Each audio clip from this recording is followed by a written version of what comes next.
Hello, very good evening. Welcome along to the Modus Super Series. Come on.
That's how. Wow. What a dart that is from Justin Hood. And that was when Arnie wasn't on a finish. And he pins the 161 as well. And that could be another dagger to Arnie's speed. Doesn't have to go for the ball. But he pins it. He fires it. A 167 for Jeff Smith. Oh, this is majestic from Jim Long. And he's going to have a dart at top to do exactly that. Oh, and he finds it. Beautifully found by Marina Mikel. Oh, beautiful. And we go the distance.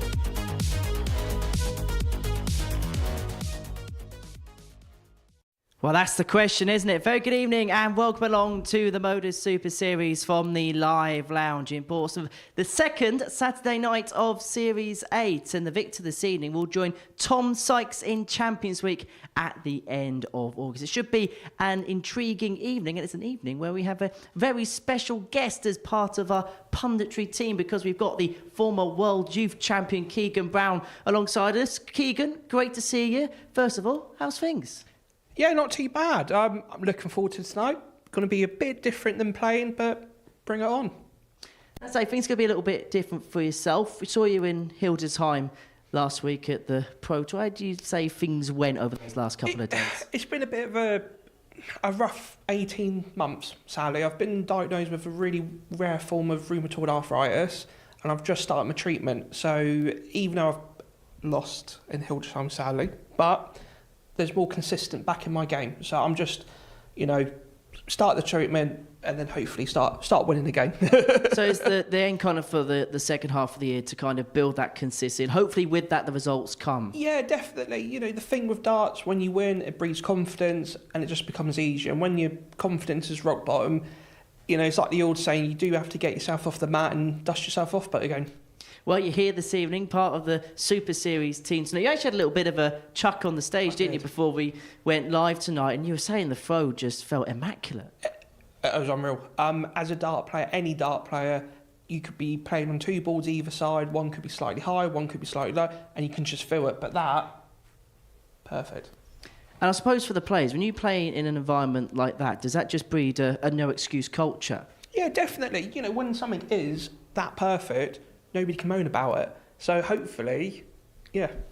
Well, you're not going to be throwing darts tonight. We're going to be talking about the darts this evening with Chris Murphy. And what an evening we have got ahead of us at the Live Lounge in Portsmouth. 6 players will be vying for the chance to join Tom Sykes at Champions Week at the end of the summer. Jeff Smith was the first player to book his place through Group A on Monday, Tuesday and Wednesday, respectively.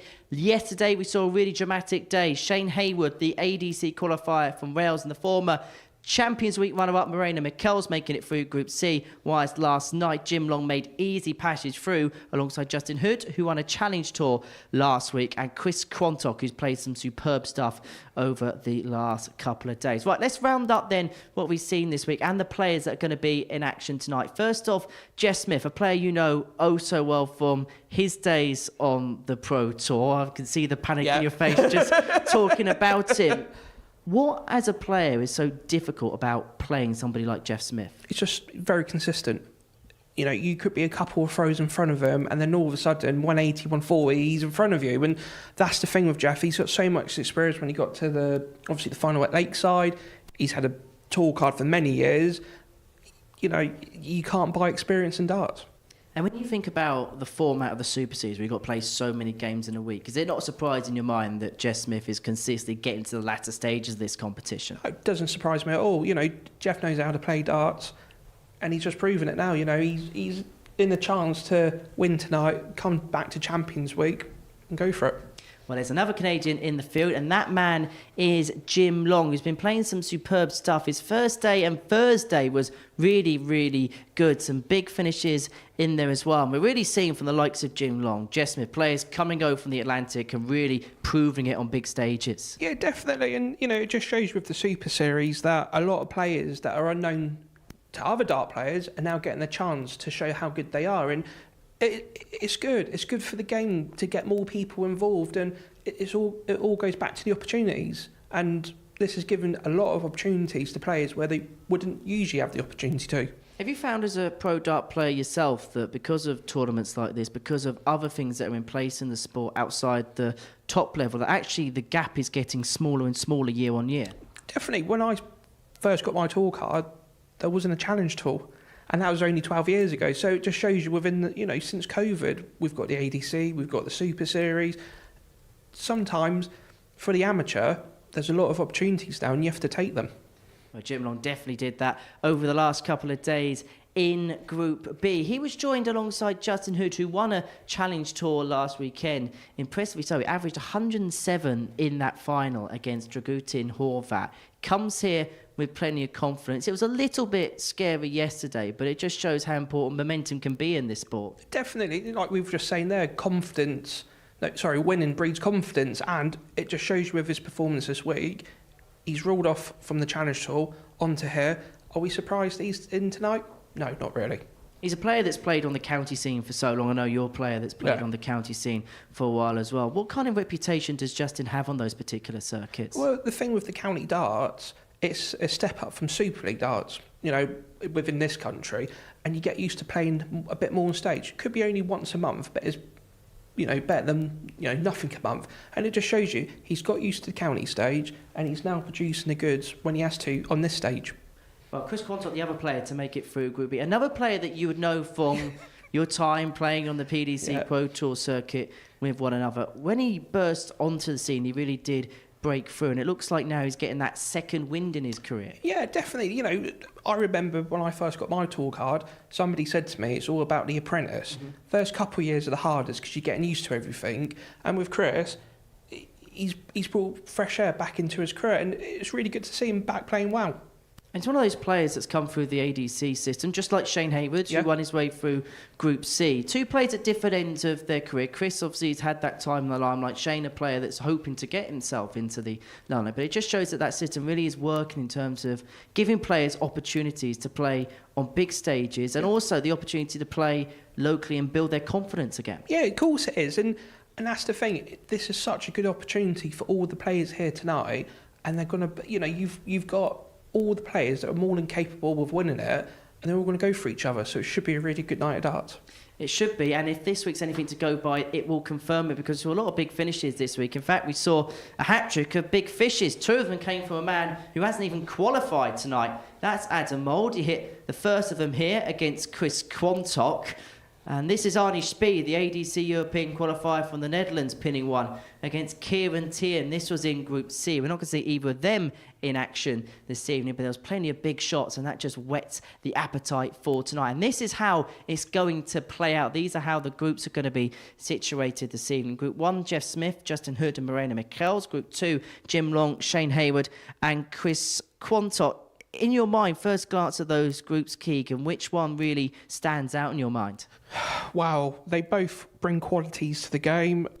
Do you know what? I'm going to sit on the fence. I can't call it. The two very, very good great groups. I'm just glad I'm here watching it tonight.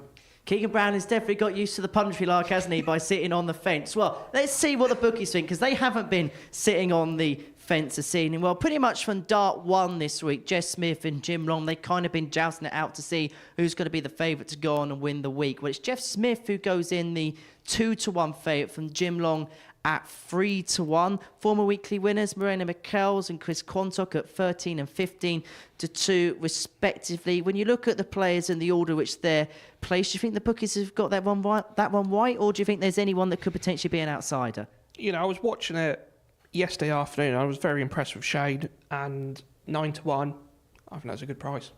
Very good price. Well, it's 18 plus. It's speedgambleaware.org if you're going to have a flutter on the Super Series this evening. So let's get the action underway then, shall we, at the live lounge in Porto. It sees the silencer Jess Smith, the bookmaker's favourite to go on and win tonight in action. And he is going to take on Morena Michels, a former Champions Week finalist here at the Modus Super Series. It should be an enthralling way to kickstart the night. And prior to play getting underway this evening, Chris Murphy caught up with both players.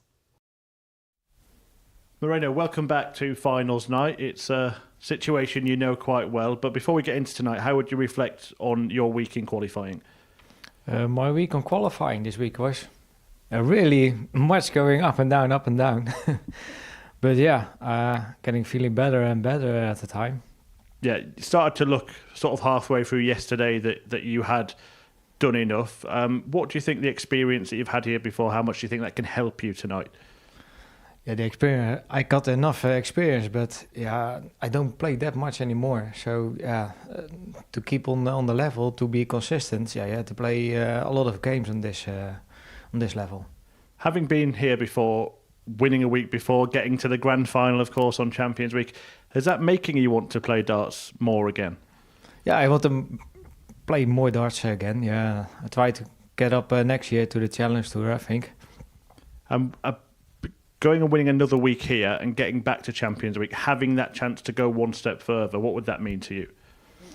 Maybe it's going one step further for me. I hope I get win.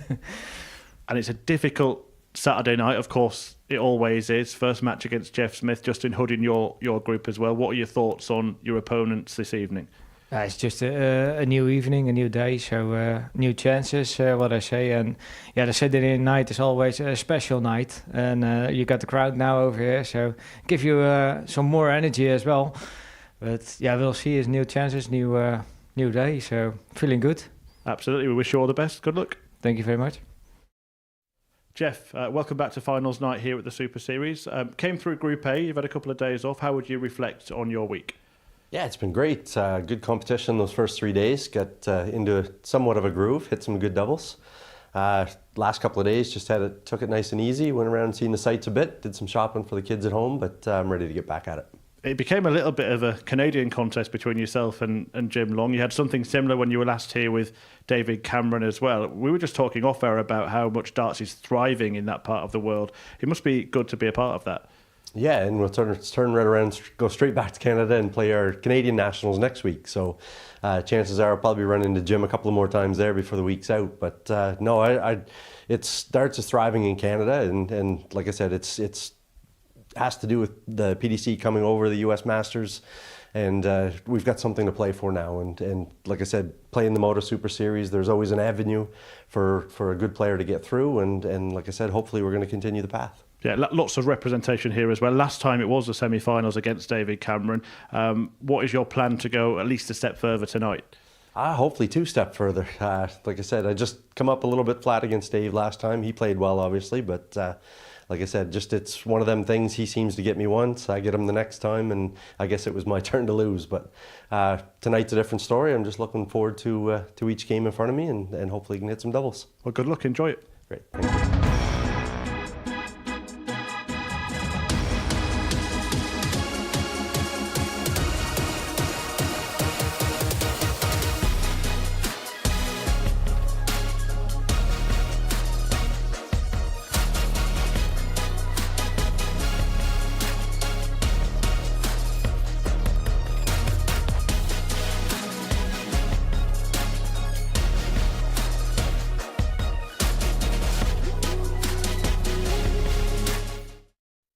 Well, we have a packed house here at the Live Lounge in Porter to see who is going to join Tom Sykes at Champions Week. It's a place where Marina Michels has been before. It's a place where a lot of people expect Jeff Smith to be at some point in 2024. The silencer who dropped off the PDC Pro Tour circuit at the end of 2023, former Lakeside finalist, that now all the way back in 2016. Burst onto the scene at that particular tournament the year before, losing out to a resident commentator here, Scott Mitchell, in the semi-finals. Well, in the commentary box for all the action this evening, Chris Murphy, as ever, joining us on a finals night. And he's got a special guest alongside him, the former World Youth Champion, Keegan Brown, is going to be joining us for all of the action this evening. But Chris, first of all, a very good evening to you.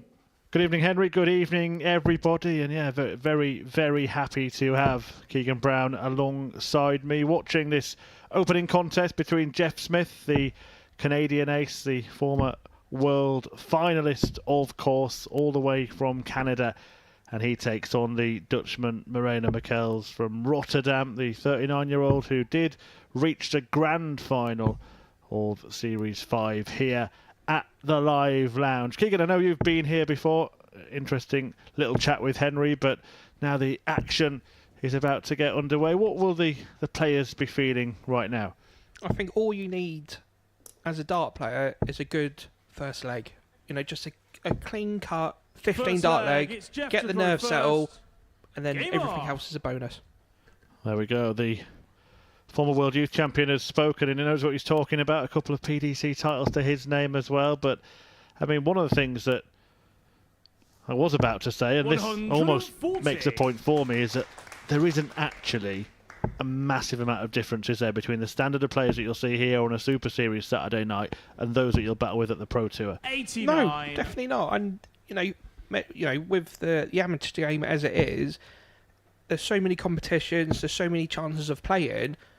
It's given everybody a good 59. chance. So when they push forward and they go to Q School and they get the tour card, they know how to play darts. When I first, back in 2012 it was, there wasn't a challenge tool. So that's how far the game has improved for everyone. Yeah, absolutely. And I was over in Hill the time at the Pro Tour at the midweek, and many of the players 92. have recently been here at the Super Series because they were filling in as challenge to at top-ups. Start of this one, Jeff Smith making his presence felt, 60. trying to get that good first leg that Keegan mentioned. Yeah, Jeff, after 9 darts, he's on just above 200, nearly 100 throw. He'd be happy with that. Definitely be happy for a good start. Favourite to win this evening, is that something that you agree with, or do you think that they're all as 98. likely as each other? If you require 110. With Jeff, it's very hard to look past him with the experience that he's had over the years. Weirder things have happened in darts, as we all know. 90. Moreno, you require 154. Well, he couldn't take out tops for the 110, so Mikel's looking at 155. Does he stay there, or is it treble 18? He does stay there. Double 17. Oh, Yeah, what a shot on the start. first leg. And what a Moreno steal Mikel. from Moreno Mikel. Smith looked in total control, but then Mikel slams in a Second leg, it's Moreno to 154, throw first. finishing on double 17 as well. Yeah, you can't lie with that finish. There's sometimes when you're playing somebody who's just hit that finish, you obviously you want to punch them, but at the same time you want to 100. clap and applause because that is a pressure shot. It's that instinct as well, isn't it, Keegan? He would have gone to the board thinking 60-54 tops, but then when that first dart lay 100. a bit like that from Jeff Smith, Definitely. And now, obviously, where Jeff played so well in that first leg, he wants to come out firing, and obviously in 108, there's no better start. yep, shows a bit 57. of darting defiance after being on the wrong end of that uppercut 154 shot, and Smith's not finished yet. 140. Yeah, Jeff there, a bit unlucky with the 6th dart, but he's in control of this leg. 100. Obviously, we know we set that the previous leg, but he's 60 points to the good before this throw, and the commentator's curse once again strikes. By the way, the 180 that Jeff Smith hit 44. at the start of this leg was the 180th of this week.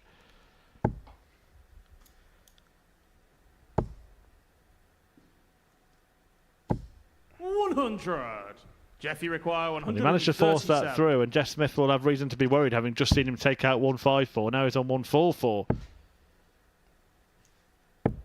57. Moreno, you require 144.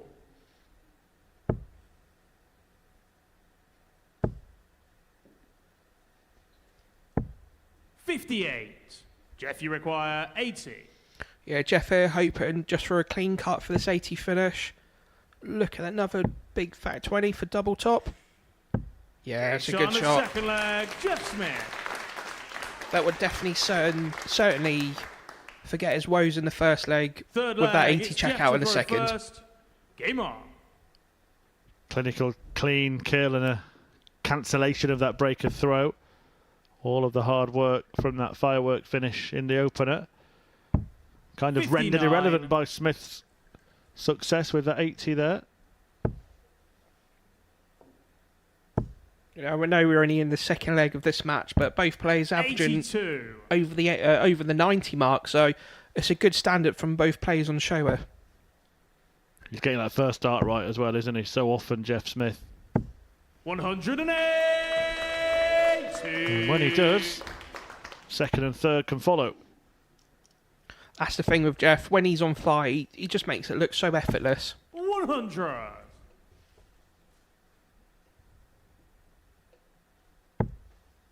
Has had a fantastic career as Jeff Smith. Won that North American Championship last year. 45. Of course, a finalist at Lakeside. He's been to the final of a PDC Pro Tour event as well. Although didn't quite cross the line like you've done on a couple of occasions, Keegan. Yeah, I think I got lucky 55. more than anything, but, 2 titles is better than no titles, I guess. That's Moreno. He's not really playing darts as much as he would have 57. envisaged when he burst onto the scene sort of 10 to 15 years ago. 120. Jeff, you require 160. Paul Nicholson calls that the hat stand. To be fair, if he's not playing the darts as much as he is, he's still playing to a very good standard there, and he's definitely given Jeff a good 56. thrower, You good require game. 144. So looking for another big one. Not on this occasion, but Smith is still over a ton here, so we'll only get a maximum of 1 dart double. 128. And McKells has placed himself Jeff, perfectly you if require he doesn't take this out. 104.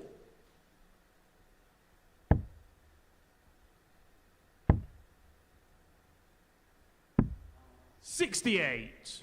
Moreno, you require 16. So that's weird. With Jeff, you don't see a lot of emotion from Jeff there, but he was a bit frustrated when he missed that double 18. He'll be more On frustrated the now. third leg, Moreno He'd do McCall. anything only to leave double 18, Jeff Smith. And that is probably why he's so frustrated, because that is very Fourth much leg, his it's double. Moreno to throw first. Game on.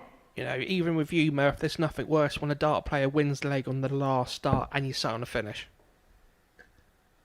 It just hurts that little bit more. People used to joke that Phil Taylor was that good that he would 100. purposely hit it on the last dart, just place the other two outside, and then go in for the kill.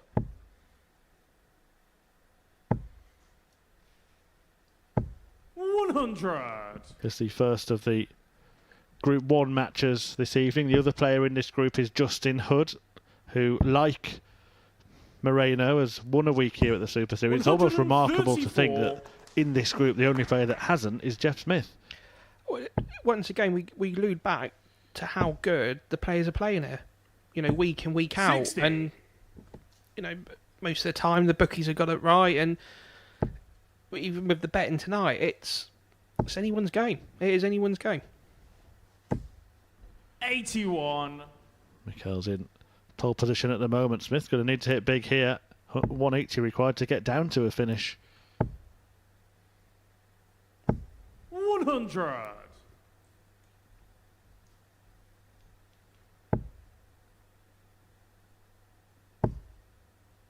Marino just wants 100. Yeah, he was set up for a nice straightforward turn.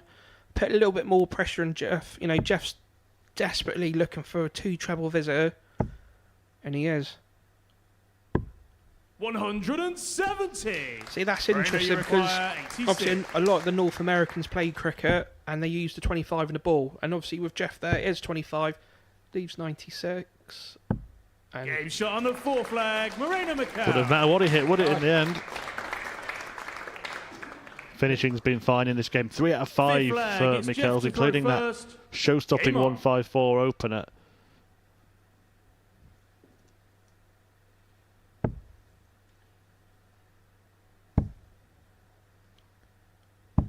$96. at the end of that fourth leg, there was a mutual sign of respect there because Jeff knows he's in for a game here, and at the moment, Lady Luck's just not on his side. 96. Not the start he would have hoped for. He plays in the final group game against Justin Hood. We will keep you across all of the twists and turns that could happen, but one of them could be 135. still winning this match. It is a short format, and even though it looks really perilous here for Jeff Smith, it is only hold, break, hold, and then he gets a 4-3 victory. 60. Yeah, that's the beauty when you play a very short, format. There could be opportunities as a dart player. You're leading 3-0, and then all of a sudden it's 72. there's more of a chance for both players to have a good game here. So obviously Jeff here, he's hoping to put the pressure on 41. to get another tick on the scoreboard as such. And he looks like he's going to win this leg for a good 120 here, so 78. He's probably looking at treble 18 to leave 24. Well, what do I know? 134.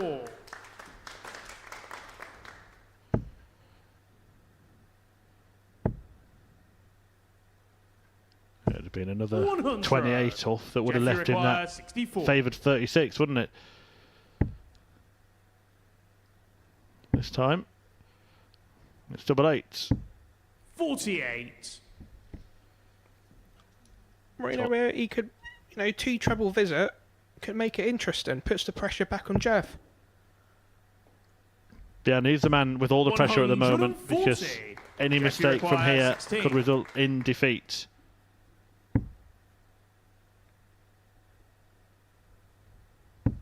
Game shot on the 5th No flag, mistake that Jeff time. Smith. So Smith stays in it.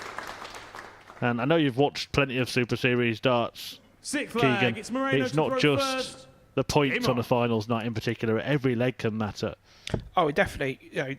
The amount of times that I've watched this, especially obviously on a Saturday, and 43. the leg difference more or less always comes into it.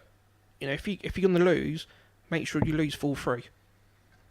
Yeah, it can make a big difference. And of course, if all of the 59. 3 group games are the same scoreline with every player winning once, we would decide the semi-finalists from that group with a 9-dart shootout, which your good friend Richie Howson was once involved in. 58. Yes, yeah, he unfortunately he has told me that story a couple of times, but yeah, that's the nature of the beast, isn't it, with darts? And if everybody's tied, it's the only way you can unlock it. 98. Yeah, we did discuss other options, heads or tails, rock, paper, scissors, but we thought the 9-dart shootout was the fairest. 82.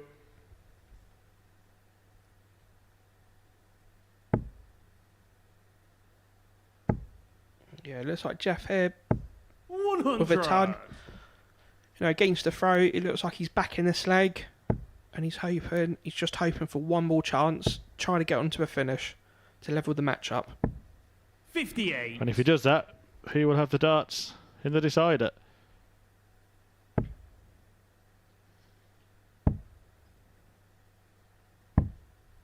$58.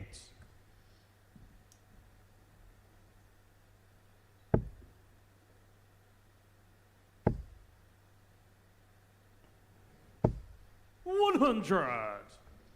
See Jeff now hoping for a good score to go below 100. 60. Unlucky. Moreno, you require Yeah, but it opens the door 160. for Moreno Michels here, who will be thinking he might have 6 darts. Now he's thinking, do it in 3. 90. Jeff, you require 126. Big moment in the match here. Jeff hoping. Yeah, so he's got 69 left. He's looking at double 6. 114. Well, we saw Michels Moreno, crash in you a big one require at the start of the 70. match. Smith couldn't do it to save the match, and now the Dutchman can get the win against the favourite to win finals Game night. shot and the match. And Michels Moreno makes it. Michels. He sees off Smith in the opener. Something of an upset in the first match. The favourite loses by 4 legs to 2. And Moreno Michels, who is something of an expert at these Super Series finals nights, has got the win in that one. Despite the lower average, he produced the best checkout success, and that was a different 66% on the finishing and a 154 to start it. He wins 4-2. Coming up after the break, we will have the first of the Group 2 action as Jim Long takes on Chris Quantock.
Welcome back to the Modus Super Series, where the first game of the evening session has heralded its first surprise. Jeff Smith going down by 4 legs to 2 to Moreno Michels, the former weekly winner here. Well, he's got his night off to a perfect start. So it's 1-0 down for the Canadians as far as this evening is concerned, but Jim Long has got an opportunity to level the scores for the North Americans. He takes on Chris Contock, former weekly winner here at the Live Lounge in Portsmouth in our second match of the session. And earlier on this evening, Chris Murphy caught up with both players.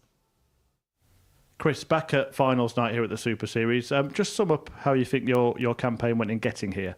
I thought it was pretty well. I think I played really well, to be fair, to get there.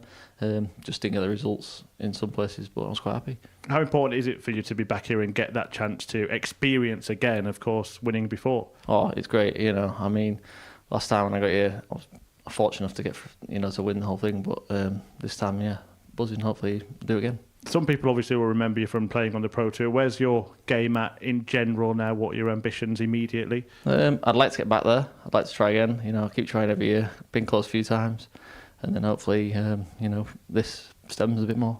And how much do you think playing here at the Super Series can kind of showcase your talents? Oh, it does you worlds of good.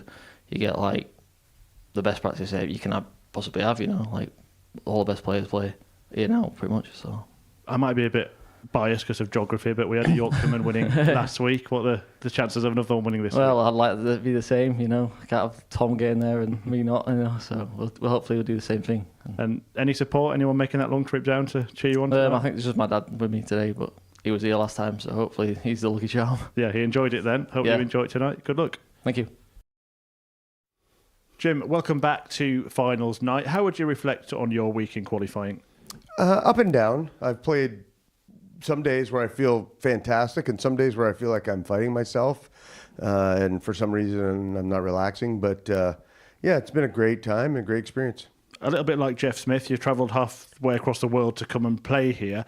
How much do you enjoy playing here at the Modus Super Series? The Modus is my favorite event. I mean, it's so structured. You get lots of games. You're guaranteed some money, right, to play, and just a bonus to play better. And I just love it. And I'm playing like a whole bunch of guys that I've never played before and I've never met before. So it's fantastic. Of course, during the week, it's all about qualifying for finals night, but by definition, it does become final tonight. How does that change the complexion? Today is the first day that I've been excited. I was excited through the day, just kind of lounging in our hotel room and thinking about tonight, and the excitement's there for me already. I came in early. I played a couple seniors events, so this will be like day 8 or something in a row that I've competed. So yeah, it's good. It's good. And what would it mean to you to cap off that week by lifting the trophy and getting through to Champions Week? That would be incredible. I mean, when I saw the week when we started, I thought there was 10 guys, and a couple I didn't know, but I mean, 10 guys that are going to win. And so, yeah, it definitely would be really great to win. And I would love to have that trophy for my collection at home. And it'd be amazing. We wish you all the best. Good luck. Thank you.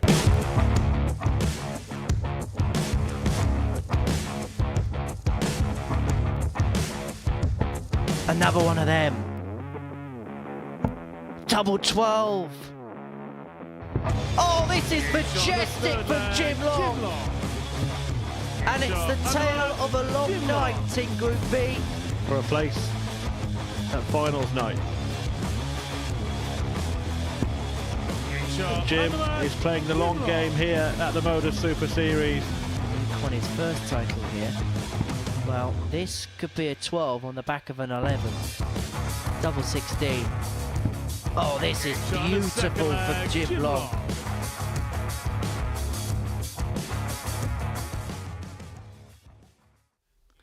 Well, the crowd at the Live Lounge in Portsmouth are coming to see quite a cosmopolitan field, it's fair to say. A couple of Canadians, a Welshman in Shane Hayward, and this man in your picture, the Yorkshireman Chris Contock, looking to make it a second weekly title, which would be the same as his good friend Tom Sykes, who's already into Champions Week. Some say that Chris Quantock is part of the reason why Tom Sykes is the beast that he is now, having played in that terrific belt match back in September at the Live Lounge in Portsmouth. It was Sykes that won that, and on that particular night, Quantock won the week. Well, he's had no warm-up games this evening. It's straight in from the get-go. He takes on the gentleman Jim Long, being watched by Keegan Brown and Chris Murphy. Thanks, Henry. Yeah, the 56-year-old from London, Ontario, the second Canadian to illuminate your screen this evening. Well, he'll be hoping for a better result than the first. Jeff Smith went down 4-2 to Moreno Michels, but Chris Quantock, the opponent, all the way from York. And as Henry alluded to, Keegan, looking to make it a Yorkshire double, of course. Tom Sykes is a player that I would like to get your opinion on, actually, because he really has kicked on, hasn't he, in the last 6 to 9 months, and Chris Quantock referenced him in his interview First as well. leg, it's Jim to throw first. Yeah, I think Game on. with Tom, he plays a lot of county darts with Yorkshire. Obviously, they've had for years, haven't they, a brilliant county squad and Super League, and he's gone through the whole system. You know, I remember playing Tom a couple of times on the youth tour, so he has always been there, but now he's pushing on, and, you know, fair play to him more than anything. Yeah, he's the first player through to Champions Week in the latest edition of the Modus 60. Super Series. We're into Series 8 now, and some of the former champions have gone on to do decent things. Yeah, that's the thing. It gives the players confidence that they can play 96. consistent, you know, very consistent darts. And, you know, we've alluded before where winning breeds confidence. And if you've got the confidence, 22. you know, you can do anything in darts. Now, people may say that there's an element of bias in what I'm about to say, but I still maintain that without the Super Series success, Luke Littler probably doesn't get the instant Ali Pali success. 58. And whatever has happened since. He learned to play on a stage in front of an audience in this arena. Yeah, that's, you know, that 38. is the thing with darts where we all say, you know, darts is one of the only sports where you can't put money into it. You have to gain the experience, and that's one thing money can't buy. And obviously with Luke, he got the experience 99. of, you know, playing in front of 50 or 60 people on a Saturday night, and he did it well. And, you know, he was water off a duck's back, wasn't he, at Ali Pali? 100. Yeah, and I suppose Jimmy you're a good require person to talk to, actually. 114. May return to the point after Jim attempts his checkout, because he may check it out. On tops. In Game tops. shot on the And first Long leg. Jim Long. has the lead. Yeah, the point I was going to make was, well, I speak to some of the Second senior leg, players, it's Chris Christopher Mason, Scott first. Mitchell, Glenn Game Durant, on. all commentate here, and they talk about their first match on a stage anywhere would have been at a World Championship. 140. Now, you were one of the players who sort of more recent, but still for you, something like this in the build-up to having a professional career would have been better preparation. Probably you're on a big stage for the first time playing at the O2 in front of 10,000 fans at the 123. World Youth Final. Yeah, that was quite scary, I'm not going to be honest. But, yeah, it's weird. You know, I was very fortunate 121. to play county darts at a very young age, and I could always play on a stage. And yeah, the O2, and I think there's a moment of me where I'm just looking up because the ceiling just goes on forever, and 140. you know, very fortunate I played there, and you know, just that night I got the job done. Now, you know, to me that was, yeah, always be a world champion. Nobody can ever take that away. Absolutely. Well, Long quickly took the opening leg away from Quantock, but Quantock is bouncing back here on 100 after 9. 140. Chris, you require 100.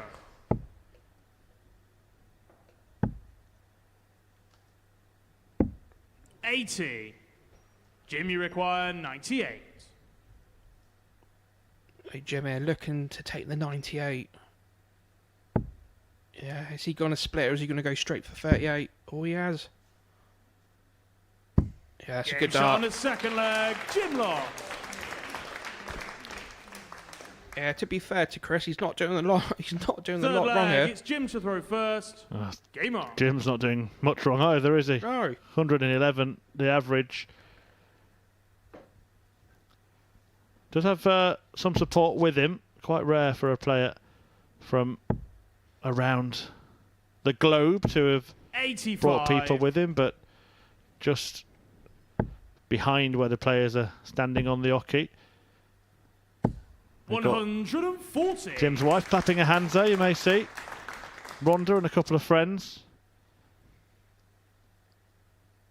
And I know that you're a player who really appreciates the support of your partner, Roz. Yeah, definitely. You know, I couldn't do it without my 49. wife's support, and you know, it's nice because you get to share the success when you're playing well, and yeah, it's nice. It's nice. Obviously, Jim and his wife have 96. taken the long journey, 7 or 8 hours on the plane to play here, and it'd be fitting if if he won it, because he's a nice chap, and 59. he can share the success with his wife in Portsmouth.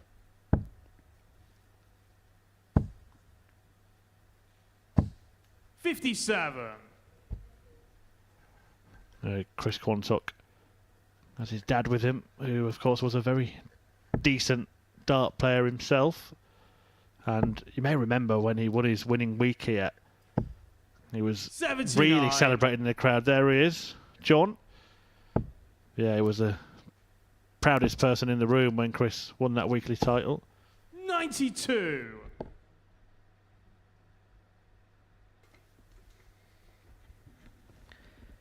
I think it's, if you've got support there, I think it's always good you can actually share it with them. And there's a lot of 87.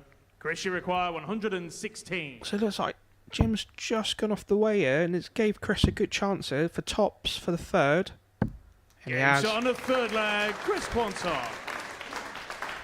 So we've now had 3 legs and every finish above 98. And this Fourth just shows leg, you it's how good of a Christopher match this is. first. Game on. Yeah, superb stuff. Really good game. Really good games so far, and we expect it to continue. We did see a fantastically 58. thrilling finals night last week, and it's just become part of the course. You tune into the Super Series on a Saturday, you're going to get quality darts. Yeah, this is the business end of the 55. week. To me, it's better than watching Gladiators, ain't it? 121. We've got our own gladiators on the stage here in this theatre. 100. Are you not entertained? I'm glad I'm up here and not playing against them. 100. Well, good point, and I think it's further enhanced by that Quantock quality. Looking at this match here, Chris missed that opportunity for the 60. 100 checkout in the second leg. And, Chris, you require 142. even though he was 2-1 down, he could have been 2-1 up. 90. Yeah, done well to keep his head when Long was throwing in the sublime stuff he did for the first couple of legs. Now it could be all square. Still has to take care of the 55. important part, of course. Chris, you require 52.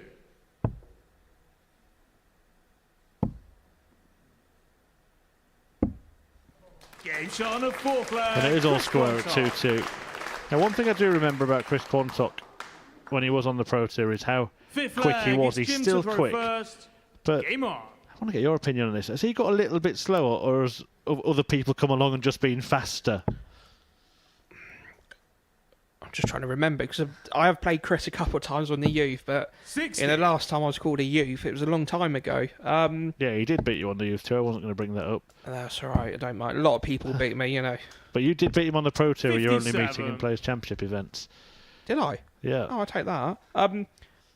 The thing, it's weird because you see so many players over the the course of their career. They speed up, they slow down, and everything. 108. I'm just watching there, Jim hit the 180 there. But you find a rhythm to help yourself, and whether 134. Chris is doing it, it's working for him. So you see a lot of people where they will go so quick that they don't concentrate, or as I would call them, throwing hot potatoes, and they just go here, there, and everywhere. And sometimes you just have to slow down. 43. Even if it's just a mill, it just makes you concentrate that a little bit harder on the target. It's working for him at the moment. 99. in the balance of this leg and indeed this match. Jim here just wanting to set up possibly a 2-darter. 98. He's left 120 after 12. And Chris back on 211, hoping to put some pressure on the 120.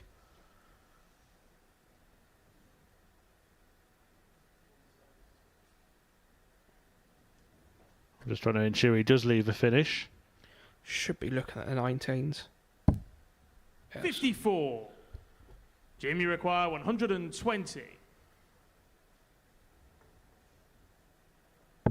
There's a good chance here for the Shanghai for Jim. Looking at tops to go 3-2 up. Game shot on the 5th leg. Jim Long. It's lovely from Long, and it's another one of those combination finishers. 6th leg. Had a It's 114 Christopher earlier, first. had a 116 Game from on. Quantock, now a 120.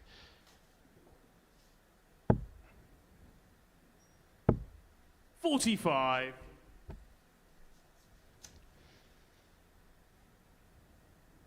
Even though Jim's a slightly slower player to Chris, the game's still got a good rhythm. He's got a good, enjoyable rhythm to watch. 43.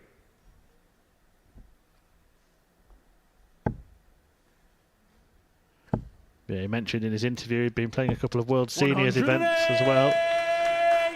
That's what a lot of the players from overseas will do now, is come and try and tie a few things in. There's plenty to play in, isn't there, these days, if you're not a professional. Like we alluded to earlier, there's so many routes now to 81. play darts on a consistent basis. We've not got a tool card. 41. And I'm sat alongside a man who didn't have a tour card for, 2 weeks? Went and got it straight back. Yeah, I think I've had a tour card now for, I think it was 12 years. 96. Been to Q School 3 times and never missed a pro tour. So that's my rule of honour as such. 42. Who's taking the honours in this one? Long looking to try and get it done here. A couple of trebles would get him to a finish first. And there's one of them. 83. But that's not the one he wanted.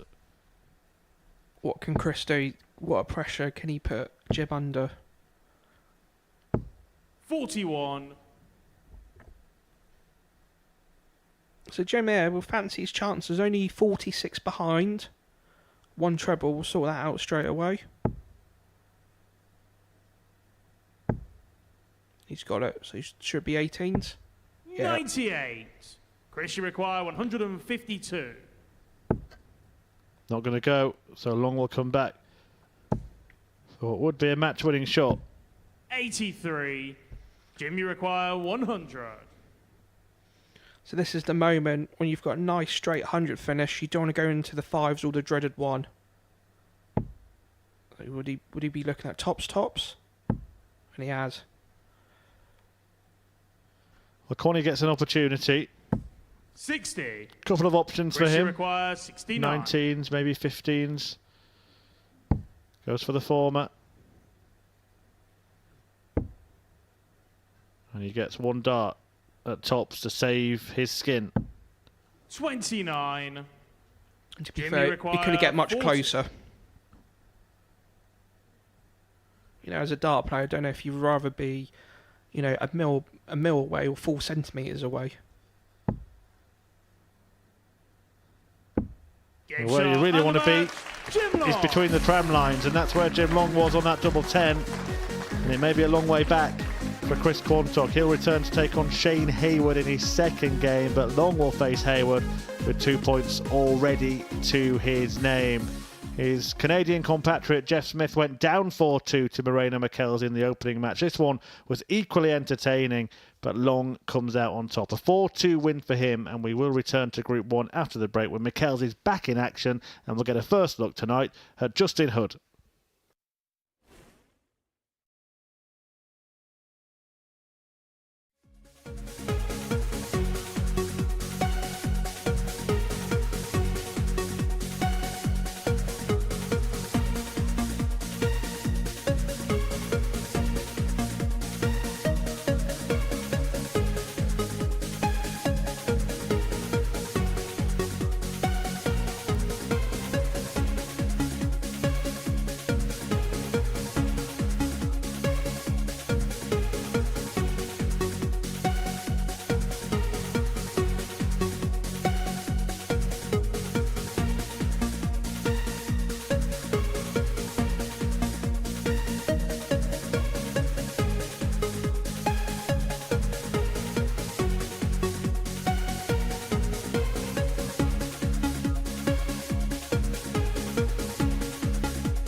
Welcome back to the Modus Super Series, where before the break, Canada bit back on this Saturday night. Jim Long, thanks to 2 ton plus checkouts, managed to get the better of Chris Quantock by 4-2 and to get his Saturday night campaign off to the perfect start. One man who got his Saturday night campaign off to the perfect start was Marina Michels. He got the better of Jeff Smith in his first game of the night by 4-2. That now means that he's within 3 legs of qualifying through to the semi-finals later on this evening. He takes on Justin Hood, the man from Glastonbury, who, if he can win 4-0 in this particular fixture, would send himself through. And earlier on this evening, Chris Murphy caught up with Happy Feet. Justin, back here at finals night. First of all, just sum up how you think it went in getting here this week. It was the first day was all right. I didn't play great, but I picked up 3 wins, and then second day I made hard work of it, but picked up 2 4-0 wins, so I can't complain. I got through, and that was my aim. Yeah, you had to kind of reset from losing those first couple of matches last night. How proud were you of doing that? Yeah, I always knew I had the game in there to win the games anyway. I was never flustered. This is what it is. If I didn't get through, I didn't get through, but I knew if I play half of what I can do, I'm going to stand a chance, and thankfully I got through. Obviously, you've been here and won on this stage before. How much confidence has that given you to take your game to the next level over the last year or so? I've always had the game in me to do well, but once you win something, it I don't know what it does to you. You just know you can do it, and then everyone that supports you knows you can do it, and it takes the pressure off a bit. And having that kind of experience here, when you walk back into this arena, particularly on a Saturday night, does that give you a special feeling? Yeah, I love having a crowd out here, and I always play better on a Saturday than I do throughout the week. So I'm hoping tonight I can add another 4 or 5 points on my average and pick up the title. And it could bookend what's been a really special week for you, of course, with the challenge to a title very recently as well. Where would you say your game is at right now? Better than ever? Yeah, I'm not one that looks at form, and I always play to a decent level, and if I come up here and it goes well, I'm going to win, and if I don't, I'll probably still get chances, so you just got to take them. Mandatory question as well, if you win tonight, another step closer to that Chinese restaurant? Oh yeah, I've already put a deposit down. We're getting there. We're getting there. Good luck for all our sakes. Thank you very much.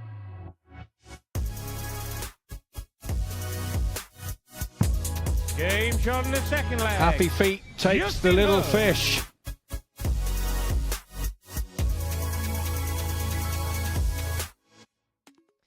He's a man bringing with confidence, isn't he, Justin Hood? And you can understand why. This time last week, averaging 107 to win a Challenge Tour event. If he wins this game 4-0, he's into the semi-finals at the Super Series. But he's got to take on Marina Michels, who's already got a big win against Jeff Smith under his belt this evening. It's our third match of the night, being watched by Keegan Brown and Chris Murphy.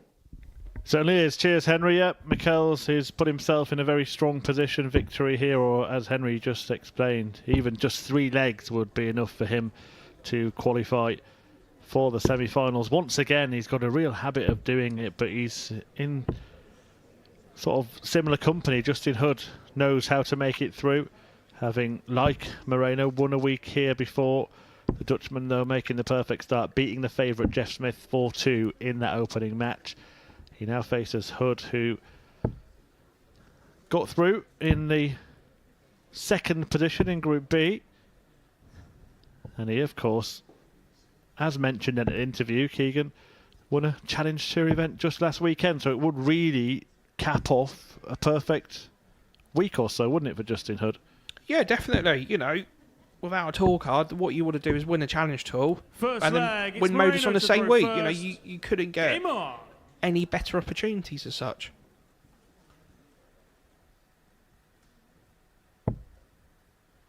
Well, a wild one from Michels to open this match. 45. It'd be interesting to see how Moreno plays in this match. Would he have the same sort of fighting spirit as he did against Jeff in the opening? 100. Yeah, maybe the danger of a bit of complacency, having already beaten the group favourite, but he can make Justin and Jeff joust it out, can't he? If he can 81. beat both of them, and we'd have a straight shootout between the pair. Yeah, you know, we were just alluding that during the break of the last match where, you know, if you're a viewer of 100. darts, you do want to see the shootouts because it makes it more exciting. Horrific to play in it, but it's more exciting to watch. Yeah, as long as somebody else is going through it. 140.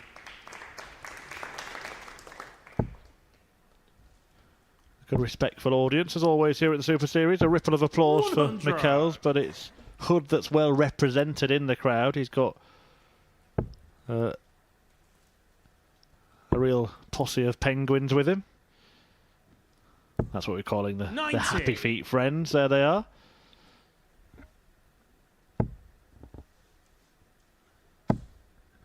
Yeah, Justin, he's played solid. It's a good. 100. Moreno, you require 145. 4 straight tons for Justin, and could this be another big finish in an opening leg? So there's 70 left, 52 left coming back. 93. Justin, you require 101. So can Justin do what Marino did to Jeff Smith in the first leg of the first match? He's looking at 32. And he does. Shot on the first leg, Justin Hood. And now you can hear the friends of Justin Hood Second leg, it's Justin to throw first. Game on. greeting that Happy Feet of the checkout with some vociferous roars. You know, they might be from 77. Glastonbury, but that was almost as loud as the main stage on Sunday night there. Well, he'll be hoping to be the star of this show come the end of the evening. 85.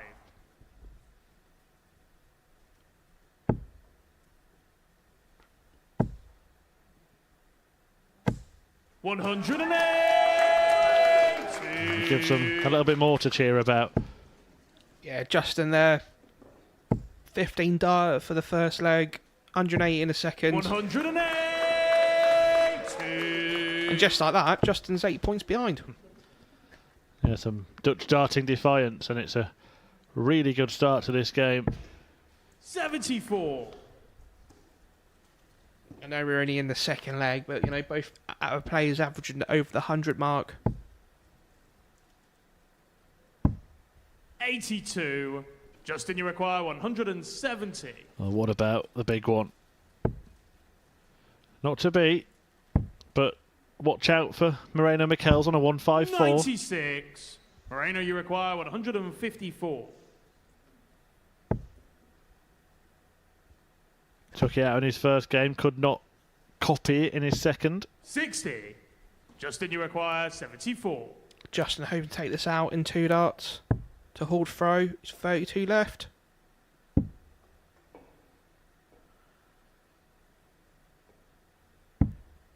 $58. Moreno, you require 94. Choices on this. May go for the bullseye. That was the intention. 77 left now. So Hood will return 3 clear darts at double 8 to 54. double his lead. Justin, you require 16.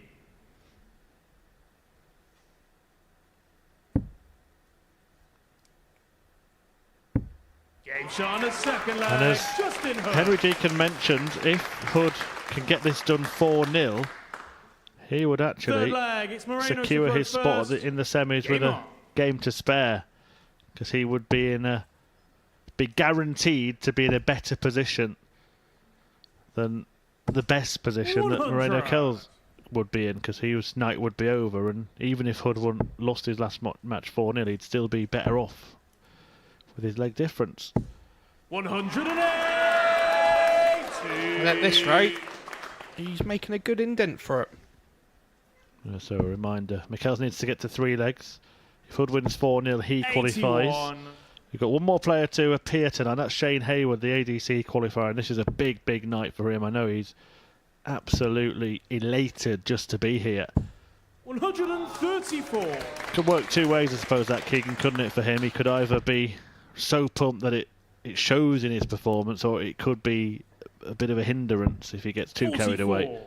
Yeah, that's the problem. Is always having the fine balance. You know, when you get excited when you're playing darts, you just want enough that it keeps you going. Sometimes having too much has the opposite effect. It makes you more nervous. But yeah, it'd be interesting to watch. And at the moment, it looks like Justin's playing in his front room. He's 43. absolutely lapping it up. Justin, you require 53. So a double top for 3-0. 33.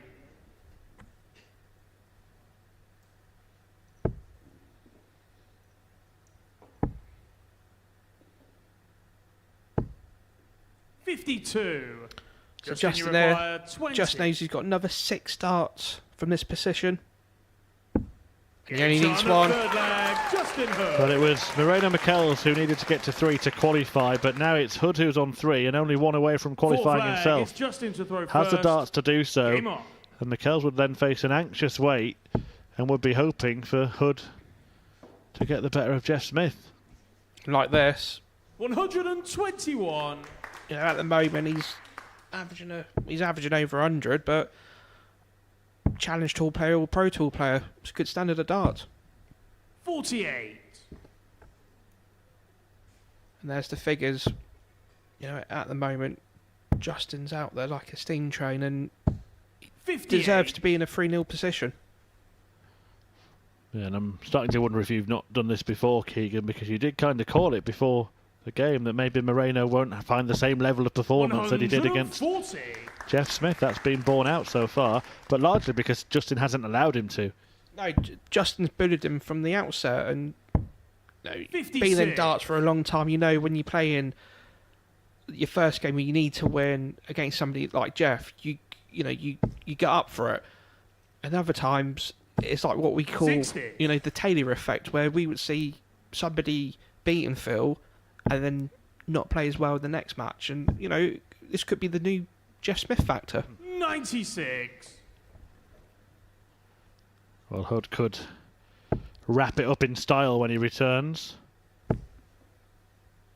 If Justin takes us 170 out, then I think we 59. should all just go home now. Justin, you require I 170. think there'll be at least a handful of members of the audience that will certainly want to stay for the party. He's not doing it, but he'll want to leave it handy, and not a thing Michels can do. 134. This is like watching you and Dan Dawson in a Euro event. Obviously, Dan Dawson 58. being Justin Oh, and thank- you yeah. being Justin, you Reno. require Thanks for that. 36. Well, Justin Hood can seal qualification with a game to spare here.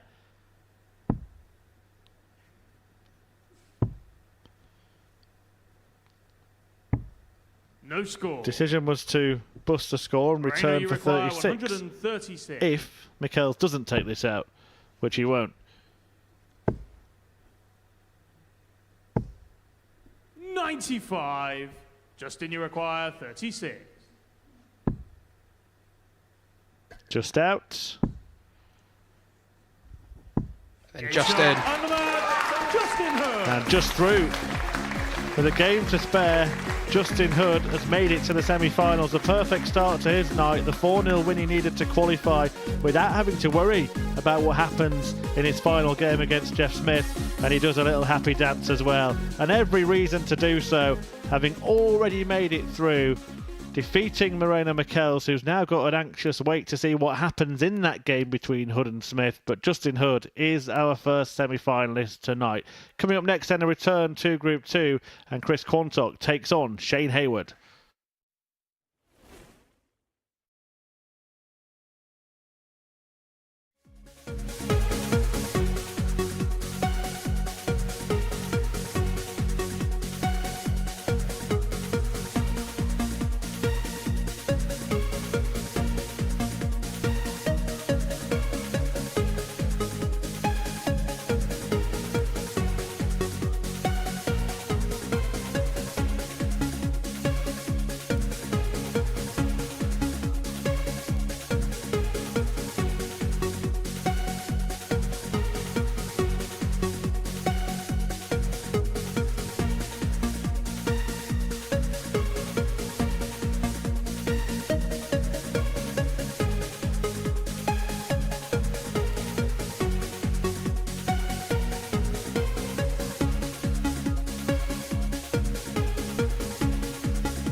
Welcome back to the Modus Super Series. So we said prior to the last match that Justin Hood needed a 4-0 win to progress with a game to spare, and that is exactly what he did before the break. He dispatched Moreno McAllister to seal his place in the final four. Well, a victory here for Shane Hayward was then both himself and Jim Long into the semi-finals. The Welshman, the ADC qualifier, says he's learning about himself over the course over the last few days, and with every experience here at the Super Series, and if he continues to play good darts, he's going to have to learn a thing or two about an interview as well. And early on this evening, he caught up with Chris Murphy.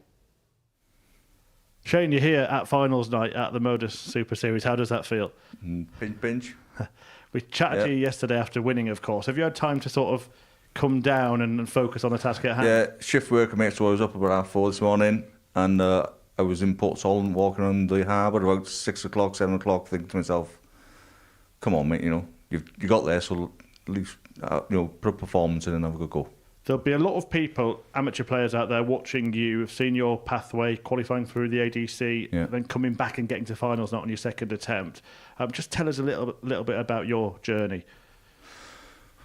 It was, I've always had a bit, known I've been able to throw a dart, but I mean, until you get out there, I think now with everything being tabletized and you see averages and stuff, it gives people confidence when they can see what they can actually hit, and then they see that against players on the Pro Tour and stuff like that, and they think, hang on a sec, So I think that was a bit of a case for me, and to any youngster out there who wants to start it off, it's never been such a. We didn't have JTC and development tour and everything else, but yeah, I mean, we're hoping to get something set up in Wrexham for the kids because there's a lot of good kids, mate. And they've got something to aspire to now. It's been a target of yours to have this experience tonight. Obviously, there's going to be an audience. It's a kind of different format with the groups and then a knockout. How are you approaching it? Same as every other game, mate. And I'm probably going to be the underdog in every match, but I'm happy with that, mate. I'll just try and play my game because I know what I can do, and if I can bring that, I will push everybody here tonight. So. Have you dared to think about maybe winning it? No. Too old, and too long in the tooth to think about like that, mate. You know what I mean? Every day as it comes, and every match as it comes, every leg as it comes. So. Well, enjoy it and best of luck. Going to, mate. Thank you. He's only hit a 1-2-1 in this match. And that was when Arnie wasn't on a finish. And he pins the 1-6-1 as well. And that could be another dagger to Arnie's speed. Doesn't have to go for the ball. He does go for the ball. He finds the ball. And at the second time of trying, Shane Hayward has qualified for finals night.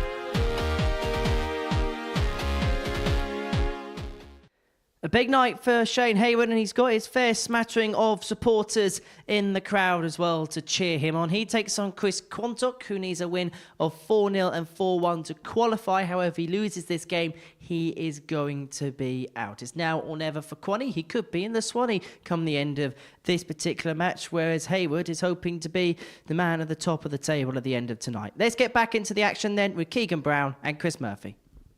Thank you very much, Henry. Yep, it is all or nothing now for Chris Quantock, of course, having lost too long.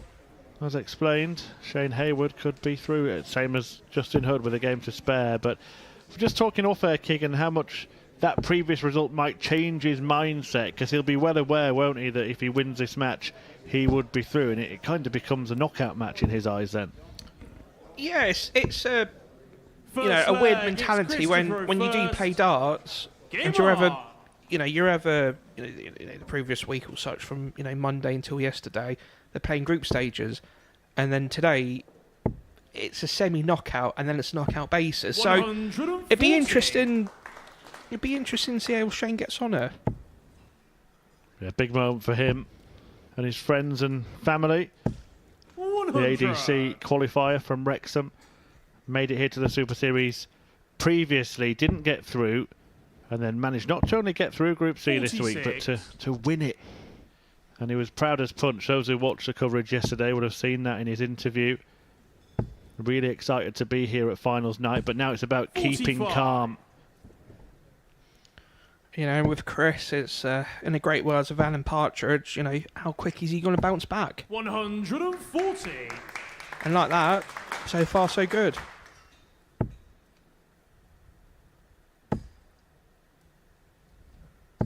140. No real sign of nervousness from Shane Hayward. 96. But Quantock just trying to show his quality. Of course, he's rather more experienced. He's one of those players, Shane, who picked the darts back up during lockdown, 94. having sort of put them Pressure down for a long requires time and 79. focused on a working life. That's a... Yeah, it's a 44. unusual Shane, route, you isn't require it? 122. Yeah. Yeah, it's not too many words to describe for that. Most players would go the 19s to ensure at least a dart at the outer ring. Yeah, especially when your opponent's on a... Game shot on the first leg. Check out Just like that. Yeah.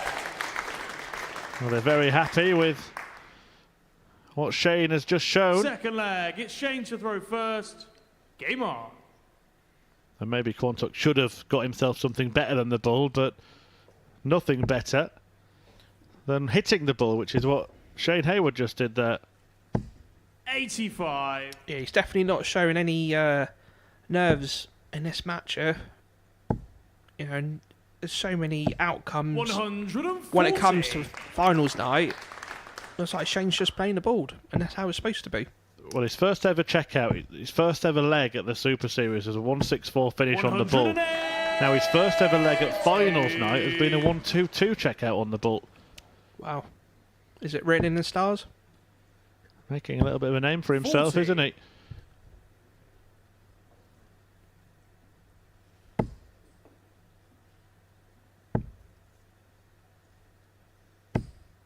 $123.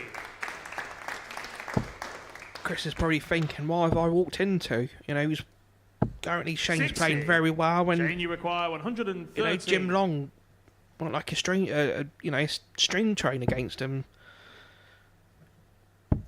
He's now looking at 36 for another 10+ checkout. 95. Well, leaves it slightly awkward on double nine, but Quantock's a long way back here.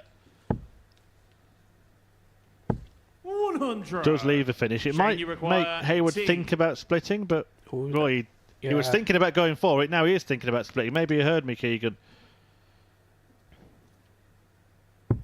Game shot on the No second nonsense. leg. No Shane problem. Hayward. No doubt. And at the moment, if you're 2-0 up, throwing a just a Third shy under leg, it's 108 Chris to throw average, first. you're doing Game something on. half decent. So what a display so far. 100. You know, are we, in a position to say we could have, this match and the previous two full nils, and both players straight through. 40. I can't ask for better than that. And with the game to spare, both against Canadian counterparts. 41. Of course, if Shane Hayward does win this match, he'll actually take Jim Long through with him.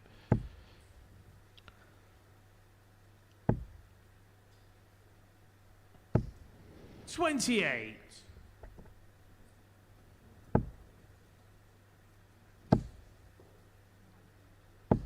$140.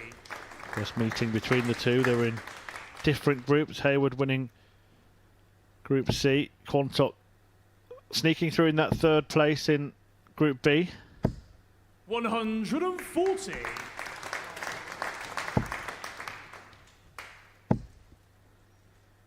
It was actually a 4-1 win 60. against Jim Long that got him there at the end of last night, but that was avenged in the opening match of this evening. 135. Chris, you require 160. Being a dart player, you don't care how you get there, as long as you get there. That's the main thing, and it tops for 160. 120. Shane, you require 158. Couple of treble 20s, the requirement for Hayward to get a go at a double, but that's not going to happen. So Quantock can just try to settle down a bit, 53. calm the nerves, get Chris, you himself into the require game. 40. Game shot on the third leg. And he Chris just says to Quantock. Shane Hayward, it was never going to be that easy. Make no mistake. Fourth flag. It's Shane to throw first. Game on. Yeah, it'd be interesting to see how Shane replies in this full flag with the throw. 140. You know, sometimes I find, you know, with myself, 140. I always need somebody to be there with me at my heels. Otherwise, I might not literally lose my mind, but, you know, I lose legs I shouldn't have. 81. And it just keeps the concentration going. And with this, like, 100. last 2 legs, Chris is showing his talent, and he is applying pressure to Shayna.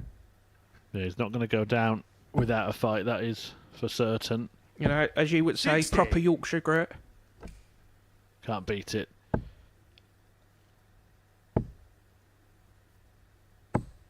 41. Well, Quantock himself now can't qualify at the end of this match. He'll have to wait for the result of the next game, even if he wins the game. He could have qualified with a big enough win, but that's not going to happen.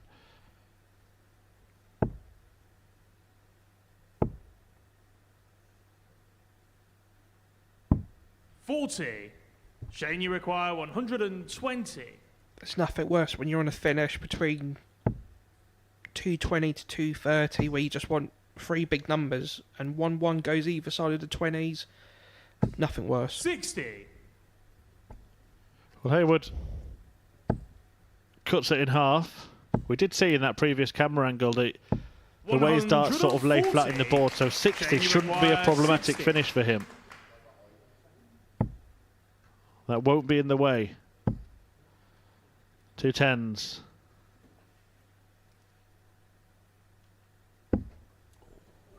$40. Can't get much closer. Chris, you require 40.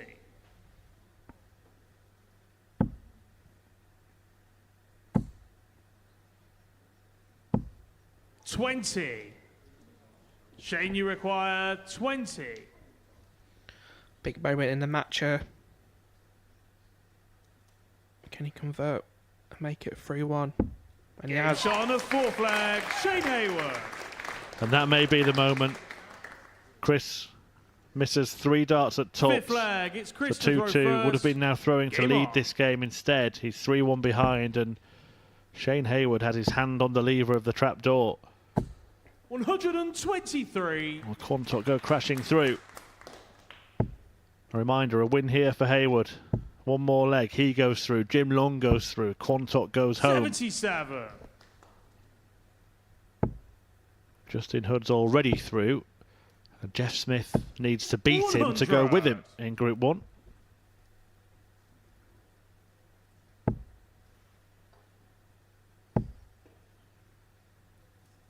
$100.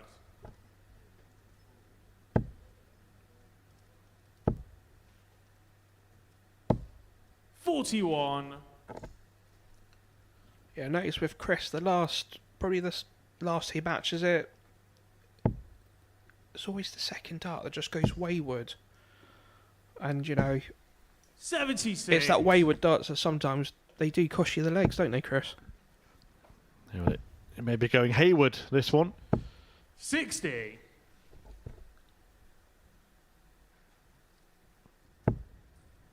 You know, Shane's thinking he just wants 1 treble of any kind. 60.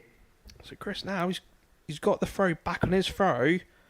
He just wants to, to set at least a 2 darter up. And from here, he could leave tops. And he has. 137. Well, he had 3 darts at that target in the previous leg, missed a lot, and Hayward mopped up. Quantock now wants to put those demons to bed and keep himself 43. in contention. Chris, you require 40. So Chris now wants 1. Yep, Game just shot like on that. the 5th flag, Chris Quantock.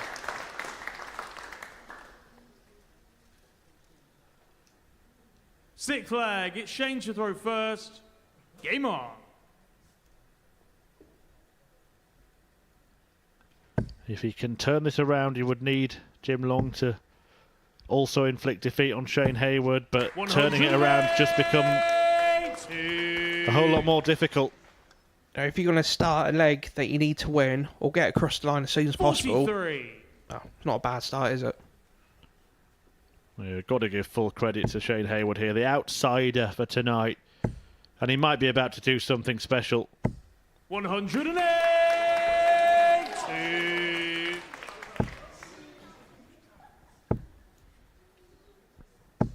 85. Shane, you require 141. It's on. Oh.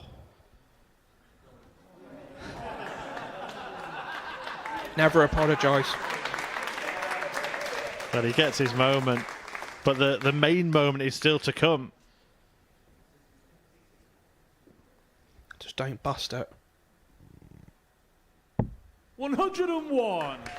He could qualify with a 10 darter. This is an ADC qualifier who was barely a household name in his own household before he first appeared here.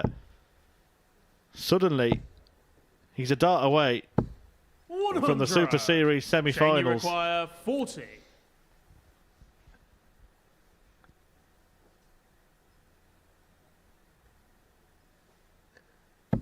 Game shot. And Shane Hayward Shane succeeds in reaching the semis. He sends Chris Quantock crashing out, and he does it with a 10 dart leg.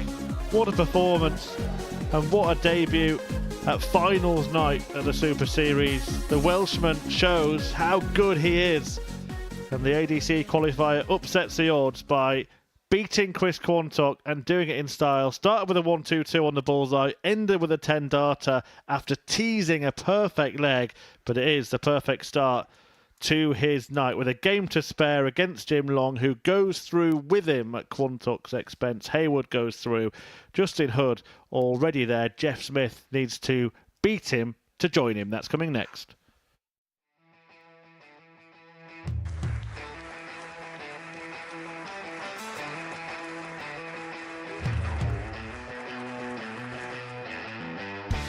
Hang on a minute. Wow! Oh my God! Well, that's £100 down the drain already. Itching to hit the 180. He's gone for the maximum.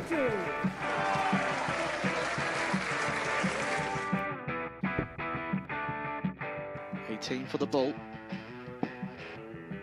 Bull. 53. No, he said bull. That's a great first start from Adam. Oh, look at this. He's going to leave Skate. Oh, can you believe it? That is unbelievable.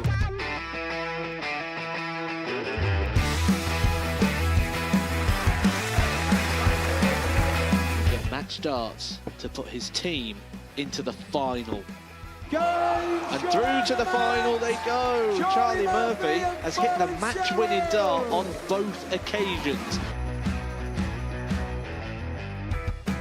Number 4 for the title.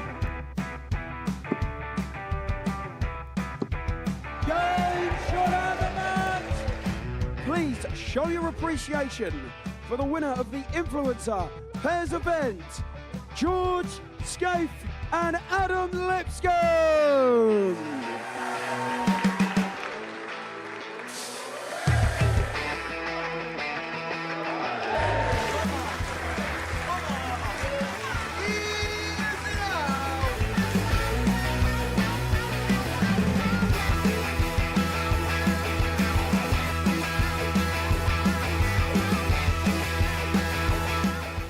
He seems to be out. That's what he is. Charlie Murphy. A couple more visits yet. We're not going to need that. Oh, Bosch. Pie Face is through. He gets And he's absolutely buzzing. It was a game for that Pie Face dominated throughout.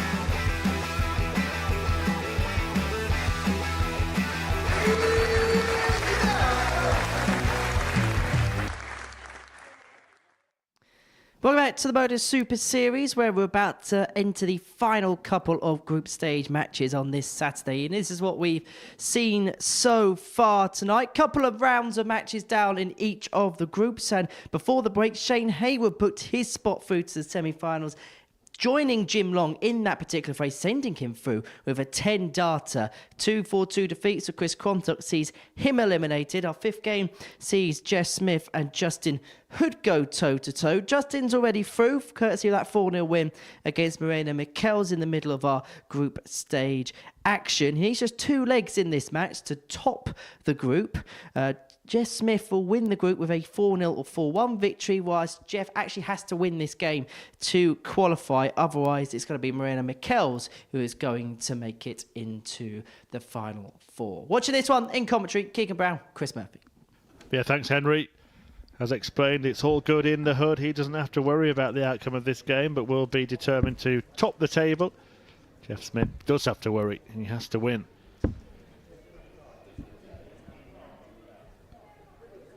So, 2 games in the group stages left to go. We'll have a straight fight for top of the table in Group 2 between Long and Haywood.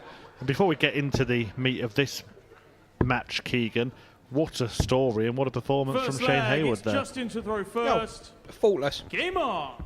Absolutely faultless. At one point, I actually thought I was going to see my first 9-darter on the first night of doing this commentary malarkey. Yeah, I think there'd be a few jealous colleagues here at the Super Series had that happened. But a 10-darter sealed it in the end. See, with Jeff now, I think 180. he's had enough time now to regroup. You know, the first match, lost with a 90 average. He didn't do a lot wrong. 75. And he's probably thinking, do you know what? Let's put the headphones back on, go on a practice board, and see what we can do. 180. Well, you were talking about getting that first 9-darter. It might be about to happen now. I'm not going to say nothing. 48. Jeff, you require 141.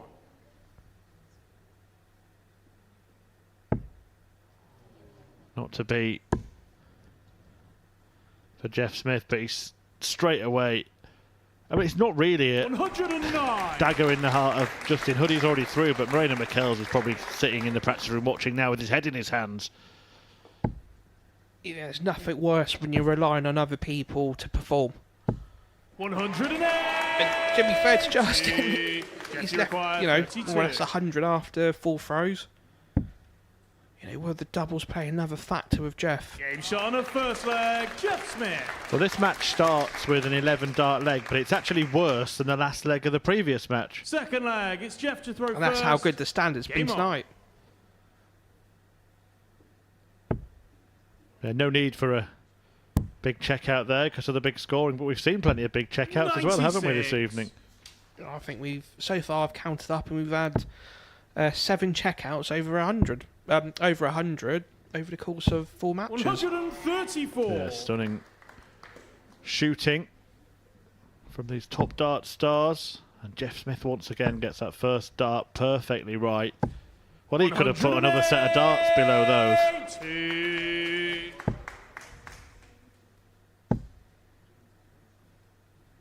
100. 3 180s from Jeff Smith in a leg and a half. Sorry, how many did I say? 108. Better change that. Yeah. And it could be back-to-back 11 darters. This is darts from another planet. Yeah, he's only thrown at a mere 143 77. average. Jeff, you require 45. That's guaranteed to go down. 11 darter to win the first leg. 11 darter to win the second. Jeff Smith. 2 legs in 22. And look at those numbers. Third leg, it's Justin to throw first. Game on. Even Justin there, he's done nothing wrong. And he's losing with over 100 average. But people might say it's 81. only 2 legs. 136 average. But look at the stat next to it. 4 180s in 2 legs. Yeah. 100. You know, I think with a lot of players, you know, when you win in a like a group situation as such, until you play your first game and then you realise what you need to do, sometimes it makes you more focused. Now, you know, Jeff knows that he has to win. There's no ifs or buts. 60. You know, bar that throw, you know, he's going the right way.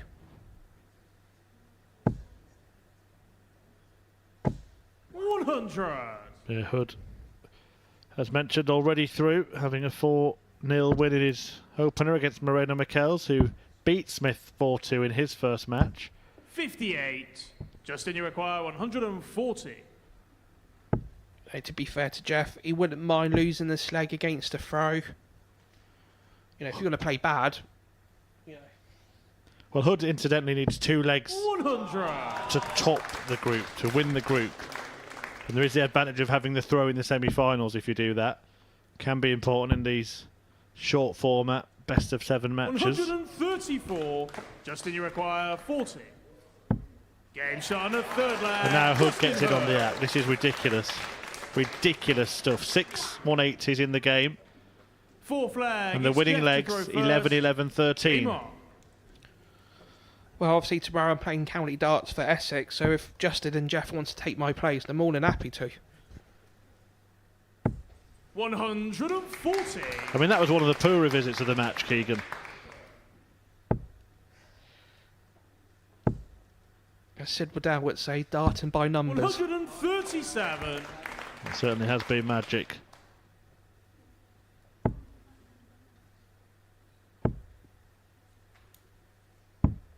$99.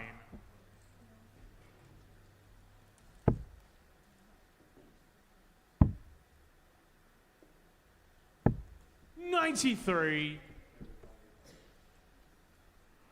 Both players have to think about the maths a little bit here.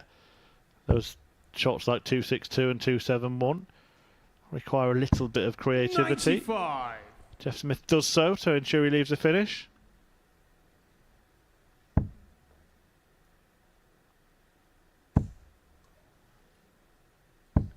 $133. Jeff, you require 167. So I'm surprised that last throw Justin didn't go for the 25 option on that last start, leaving an easier 131. 132 than 138. 138. These are the margins that can make the difference, and Smith left his favourite double. 99. So there's a Jeff, you chance there we require can have 36. back-to-back 11s and back-to-back 13s in 4 legs. And he has. Game shot on the 4th flag. Jeff Smith.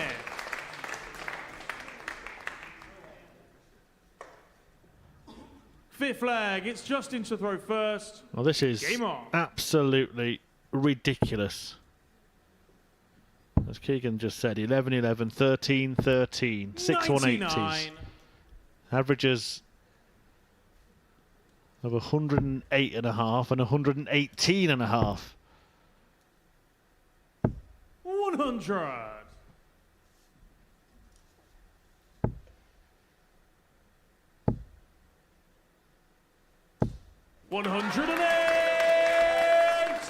Absolutely ludicrous standard in this match. Can this be best of 21? But what makes it all the more comical is one of these 54. players is going to lose. 7 maxes in the match. 100.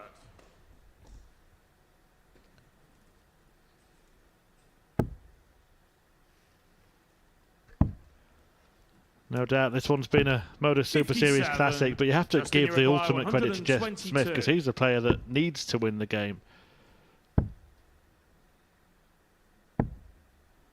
62.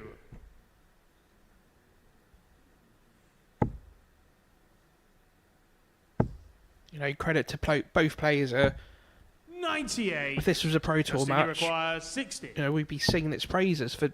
But on the Modus, brilliant standard, absolutely fantastic. 20. Couldn't find a way through. I mean, by the standard set by the players, this leg's been rubbish, hasn't it? Yeah, you know, there's nothing worse. Is a 15. You know, it could have been a 44. 14 dart leg, and it was Justin, the you worst leg of the require match. 40. That dart was rubbish, Game but that shot one was on the better. fifth flag. Justin Hood. Justin Hood gets the 2 legs that he needed to top the group. So it's Jeff to Hood throw first. Game on. will play in the first semi-final and will have the throw in that match. Remember, if Jeff Smith 57. wins the game, he will take second place and go through with him. Moreno Michels is the player in the practice room, hoping that Hood can turn this 25. around. Jeff needs to come in and take full advantage of that 25 there from Justin, and he is making sure of it. 180.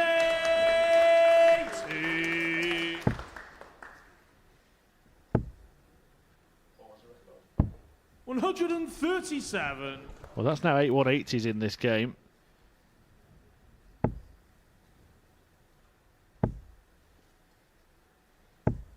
$85.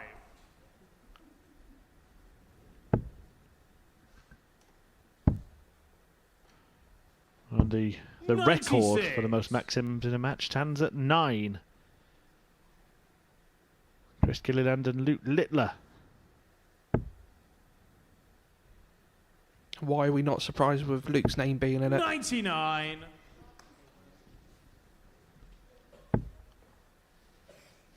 Five of them have come from Jeff Smith, who now just needs 180 99. Jeff, you require 80. to win the match and secure his semi-final spot. And how many times has he done this in his career? Well, he got the 1. 62. Justin, you require 144. Has he made a slight mathematical miscalculation there and left himself a double he didn't want? Maybe. 81. But he's got a chance Jeff, you here. require 18. Needs to take it. I don't think he thinks that's what he's left. No, I think he's thought he's left 16. And that could prove to be a bit of a distraction for Smith here. No score.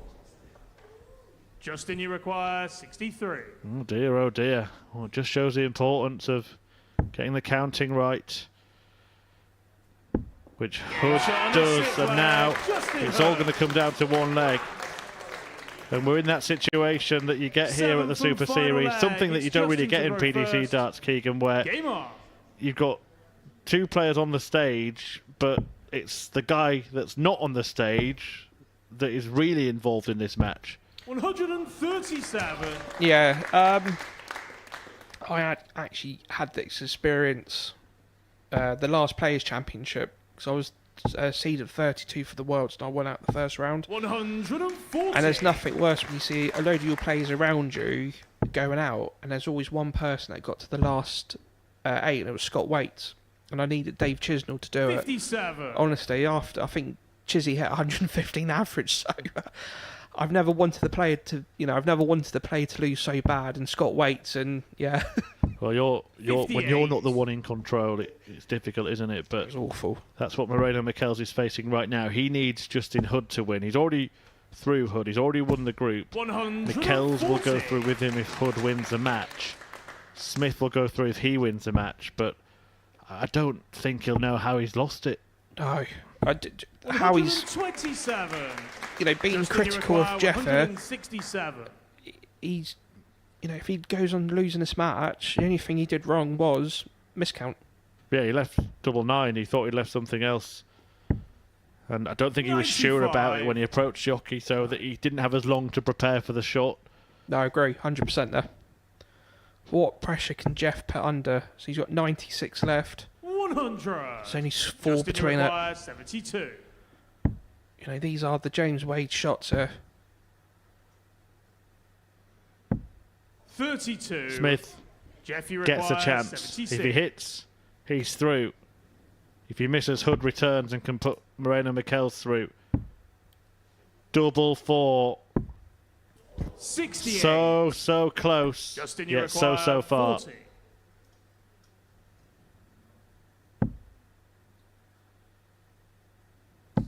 Game shot and the match. And it's Hood who hits. And that means that Jeff Smith will take no further part in this evening, despite putting on one of the most polished displays we've seen at the Super Series finals night. It comes in a defeat. He averages over a ton. He hits 5 180s, but loses a match and is out in the group stage. That standard, well, it wasn't enough for Smith to make it through. Hood wins the group. Moreno Michels goes through with him, and the favourite is out despite a dazzling display. Coming up next, two players who are already through. Shane Hayward is going to take on Jim Long. Welcome to the party in Portsmouth here at the Modus Live Lounge. They've both got the talent where they can reel off leg after leg and dish out a heavy defeats. And what a way to start the day. We're up and running here on Champions Week with a maximum. Well, what a way to finish. A 12-dart leg. Beautiful check out there from Cam Crabtree. Only needs the one. Game shot on the second leg. Darius What were you saying about efficiency? on the third leg. Is that the moment that Reece Robinson comes alive in this crucial clash? Looks like he's going to go for it. And it is right next to his favourite double top. And he gets the job done at the earliest possibility. That is Cam Crabtree through. Case not so. Harrison gets the all-important win. Game shot on the second leg. Darius Labanowski. Game shot. Well, Smith is it a 9? A long time. And that clenched fist. Game shot. He gets the job done in the end. He's nodding in total agreement because game shot on the fourth leg. Just like Darius that. Labanowski. he needs the one. There you can see. That she can unlock at any moment, but that is quality from Harrison. This would be a wake-up. Welcome to the party in Pompey. Should be a good marker for him, and is. It was a great dive. Game shot on the first leg. Andreas Harrison. It's a breaker throw for Andreas Harrison. Game shot on the second leg. Cam Crabtree. Consecutive breaker throw, double 16 is found. And he does lead. It's not an 11, but it's a beautiful 12, treble 17, which he gets. Bullseye for the win. Absolutely incredible by Andreas Harrison. He's Andreas Dirty Harrison.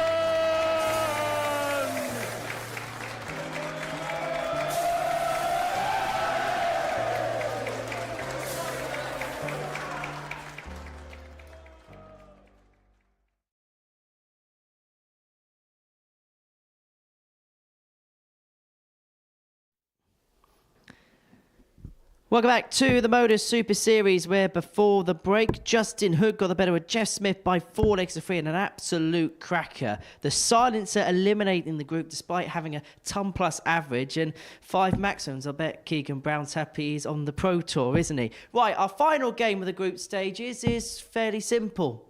Both players are through.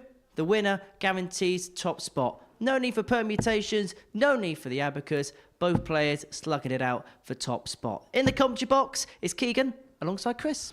Yeah, we'd need a jolly good, relaxed game of darts, don't we, after that one? Because that was anything but, wasn't it? Jeff Smith, well, I think he'll take some getting over that. 5-1-8 is a 3-figure average and out of the tournament. I think it's a good point that Henry Deacon just made, Keegan. You're messing around on that Pro Tour, and you better be grateful for it, because you could be playing here at the Super Series and running into performances like that.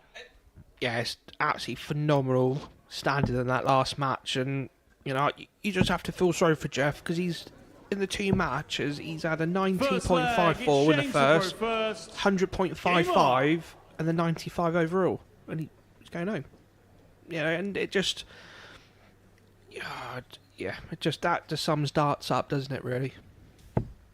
Well, Shane Hayward can enjoy himself now, and there are people here watching what he's doing. 140. The Welshman is living a bit of a darting dream here, and it's a great mix that we always get at the Super Series. We've got experienced players who've been there, done it, won it, and we've got the likes of Shane Hayward, the ADC qualifier. 97.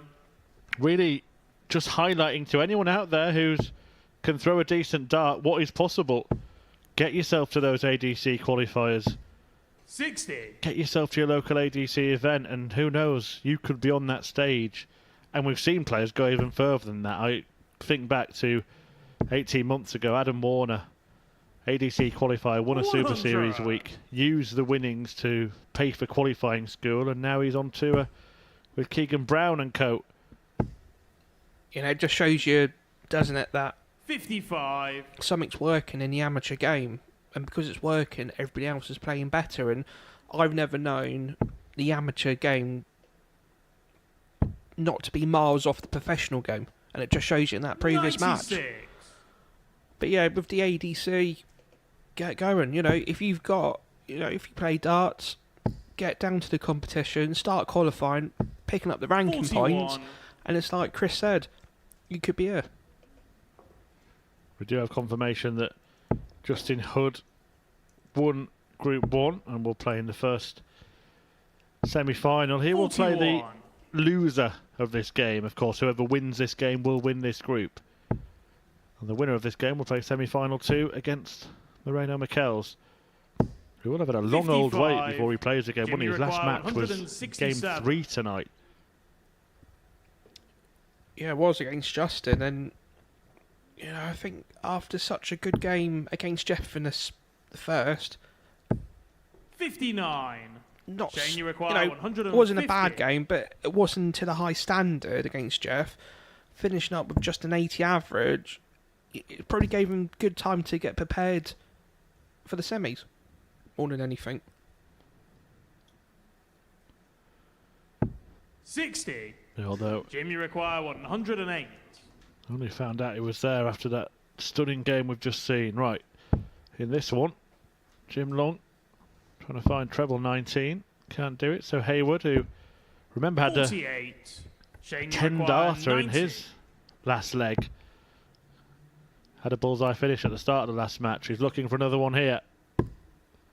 54. Jimmy require 60. As dart players, if you're going to miss the bullseye, it's always nice if you go into a small 14 or a small 10 or an 18 to leave a decent finish. Game shot on the first leg. Not a finish he'll Jim get a go Long. at though, because Long has landed tops. Second leg, it's Jim to throw first.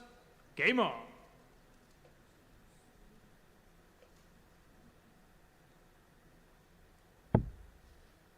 I think that last leg was, you know, looking back, it's probably the 97. leg with the most darts for the whole night. And, you know, it just shows you that when you've got two players qualified for the semis, and it's sometimes hard to get the momentum 100. going.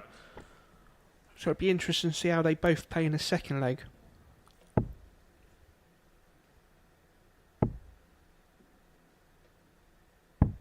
$92.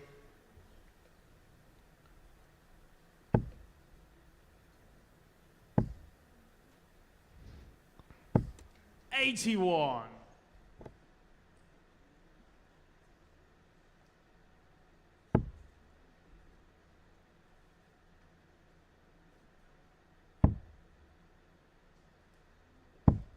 $134.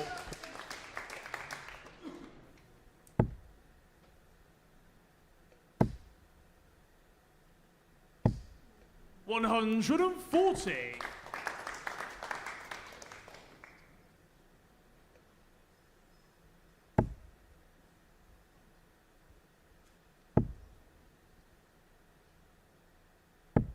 $94. Yeah, good darts by Jim there. Leaving 84 after 12. Shane back on 180. 60.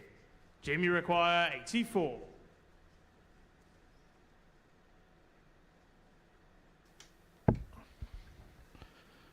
So double 12. And double Game 6 shot on is the found. second Long leg, Jim Long. doubles his lead. Third leg, it's Shane to throw first. Game on.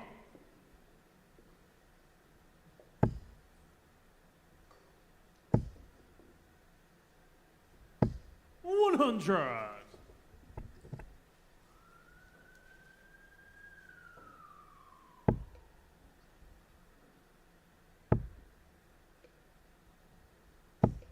85.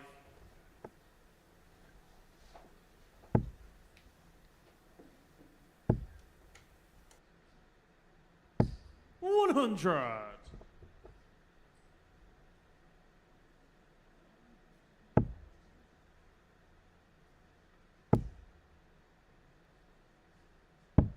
59.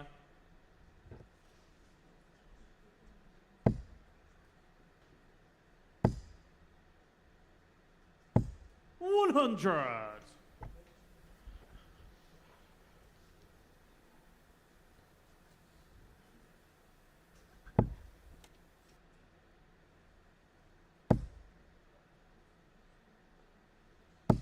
140.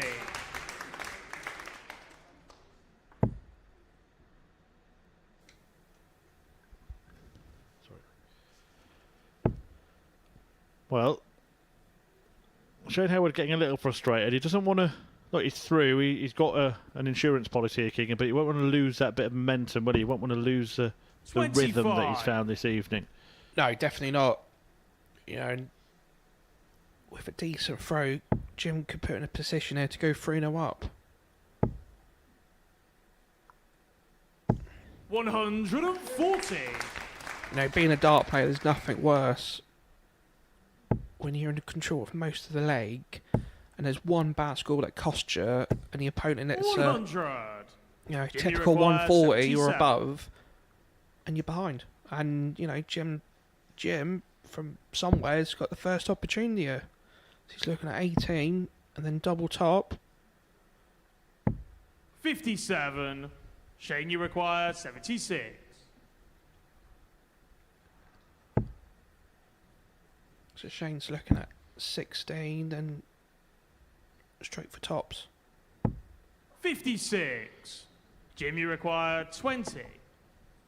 Well, it's been a leisurely night so far for Jim Long. Comfortable win over Chris Quantock 4-2. Now looking to lead Shane Hayward 3-0. Game shot on the third leg. Jim That's Long. exactly what he does. Fourth flag. It's Jim to throw first. Game on. Yeah, probably Paul Chris is probably watching this in the back room thinking neither of them played like this against me. Yeah, there probably is a little bit of a difference in there when you already know you're 140. through. It's not going to have the same intensity in the air.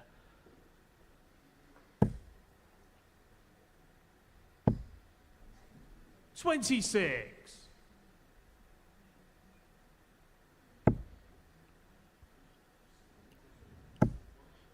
You're going to go and have a chat with Henry Deacon after this 60. one before the semi-finals, and I guarantee you that he will get an answer out of you this time as to who you think you'll win, having seen how they're all playing. But if you went by how they were playing, you'd say 140. Jeff Smith, wouldn't you? And he's out. Yeah, you know, it just leads back to the question. That's darts in a nutshell. That's just darts in a nutshell. And, wow, you know, 140. I thought, you know, before the competition, I thought Shane was a fantastic prize. And the first match, he was faultless. And, you know, even now, like Jim, it's hard. It's 85. hard. You know, one thing I Jim, you hate require 161. about darts commentators and pundits sitting on the fence, and ironically, I'm doing that.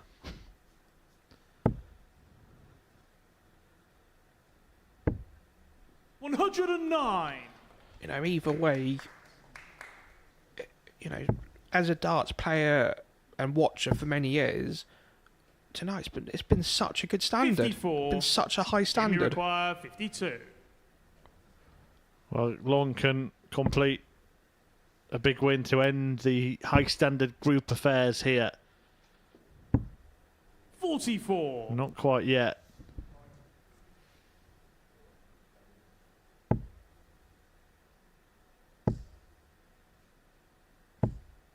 $95. Jim, you It require looks like 8. Shane might tensed up in this match, and he's not feeling just as much as relaxed as previous.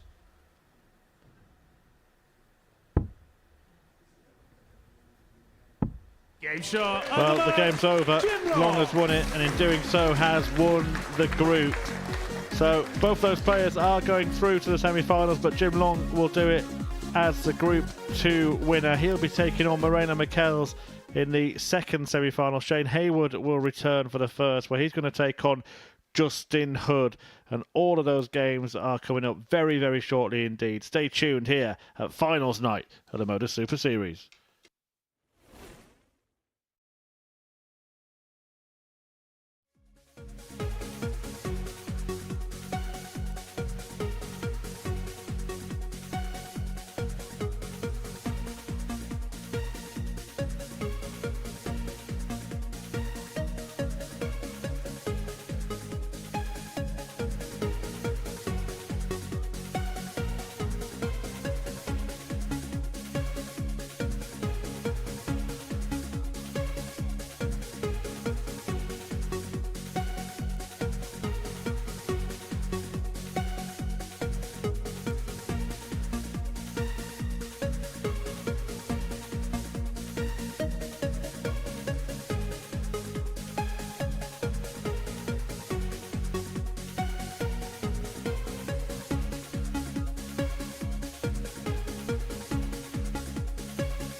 Welcome back to the Modus Super Series, where we have completed the group stage here at the Live Lounge in Portsmouth. Keegan Brown's been watching all of the action in the commentary box. This is what we've seen so far this evening. We've seen the favourite for the night, Jeff Smith, get eliminated. He was involved in a high-quality affair against Justin Hood, losing out 4-3. We'll talk about that more in a second. He and Moreno Michels have made it through Group 1. Whilst Group 2, it was all about Jim Long in the end. A 4-2 victory against Chris Quantick before the break. 4-0 success against Shane Haywood. So it means that Justin Hood will take on Shane Haywood and Jim Long will take on Moreno Michels in the semi-finals. That will kickstart in around about 10 minutes' time. As I say, Keegan is alongside me now. When you walked into the studio, you said one word, and that was wow, because right from the get-go, all 6 players turned up. It was unreal. This is the first time I've done this commentary malarkey properly, and what a pleasure it's been to do the matches. And yeah, it just shows darts in a nutshell. Paul Jeff played fantastic in 2 matches, run an average of 95 and going home. I know you say Jeff Smith's the standout player for you, and we'll talk about him in just a second, but of the 4 players that made it through to the semi-finals, who's been the standout in your eyes? Wow. Justin Hood. When he had to do it, he's done it. And against Jeff Smith, for the first 2 legs, he was with him. And yeah, it was berserk. It was crazy darts, and fair play to Justin for keeping up with him, and he took his chance and he won the match. We saw Justin win a challenge tour last weekend. When you've gone in the winners' inclusion, you've finally got over the line, and you've won something tangible. How much do you run with that experience of winning something big when it comes to the clutch moments, the crunch moments in matches? It shows you can handle the pressure. you know, we can all talk darts all day, every day, but until you go out there and do it yourself, you never know. And him winning that challenge tour is enlightening him. It's the catalyst that he's probably needed. Well, this is the end of that incredible game against Jeff Smith. Jeff averaging a ton, 5-1-8 in there, but Justin holding his nerve, pinning the tops for a 4-3 victory to send the silencer out. And you've been saying it in commentary with Murph throughout the course of the evening that Jeff's not really done anything wrong, but the opponents have just found something key when it's mattered against him. And the worst thing with Jeff, unfortunately, he had chances. He had 5 match starts in the end, and they came crucial. However, it's also credit to the rest of the field because everybody would have thought that, okay, Jeff's gone, Jeff's eliminated, there's an opportunity and an opening for us here. It's a fantastic opportunity, and somebody's going to be a lot richer in a minute. Let's play for it. Well, let's talk about the other semi-finals then, because the other Canadian, Jim Long's going to be into the semi-finals. It's just felt efficient business for him so far this evening. He's been clinical. Up until the last, well, not up until the last match, he had one bad leg of 20 darts, and that's the worst leg all night for the whole darts. And he was clinical, won 4-0, and that's what you need to do. And he did it. He was clinical in his second match. In his first game, those 2-ton-plus checkouts, you just get the sense that they just knocked the stuffing out of Chris Quantock. There's nothing worse. As a dart player, there's nothing worse when if you're in a good finish, a double, and somebody takes out, you know, a ton-plus checkout, that's a body punch right there. And, you know, sometimes you just think, oh, it's not your night. And unfortunately for Chris, it wasn't, sadly. Well, Moreno Michels has also made it through to the semi-finals. He's a player that's got form here. He's won a week previously. He's got through to a Champions Week final in the past as well. Not had the best start to 2024. We haven't seen him as much in circles perhaps we expected him to. But sometimes you have certain stages and certain arenas where it just clicks for you. Maybe it has here for Moreno. Yeah, definitely. You know, at the moment, he's played okay in patches tonight. Probably not happy about a second match, you know, stats. However, he's got through the back door.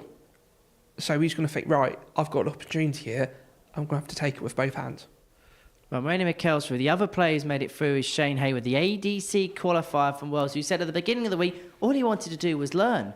Well, he could be learning by winning if he carries on at this rate. Yeah, definitely. You know, I thought he was going to hit 9 dart at one stage, and how far, you know, how close away was he?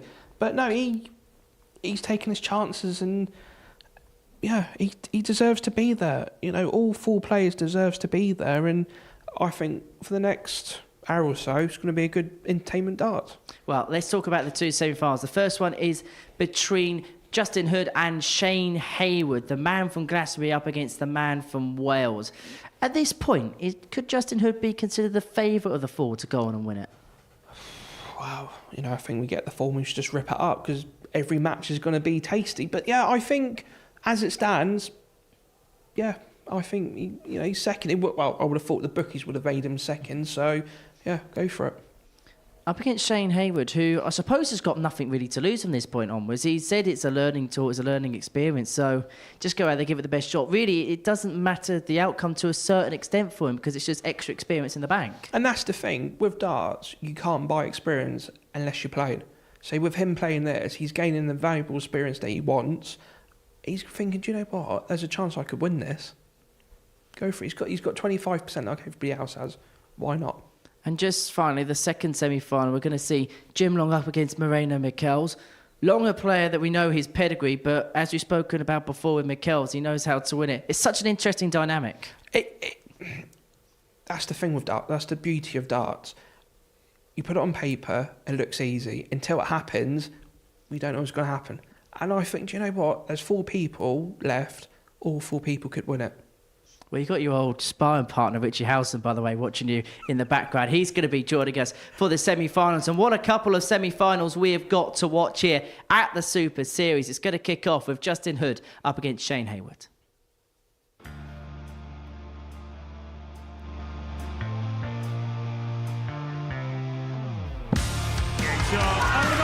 And it's Hood who hits.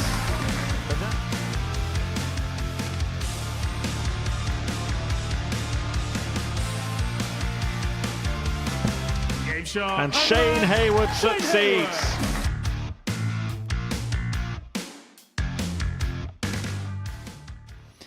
Well, the dream one for Shane Hayward could go all the way to the final, but he's got to take on a man who's got pedigree in terms of winning a week. Justin Hood did so last year, and he beat the likes of Barry Van Peer and Jacob Taylor to get there. Fresh to the back of his first Challenge Tour success, he's hoping to add another Super Series weekly title to the belt up against Hayward, for whom this would be the biggest night of his career so far.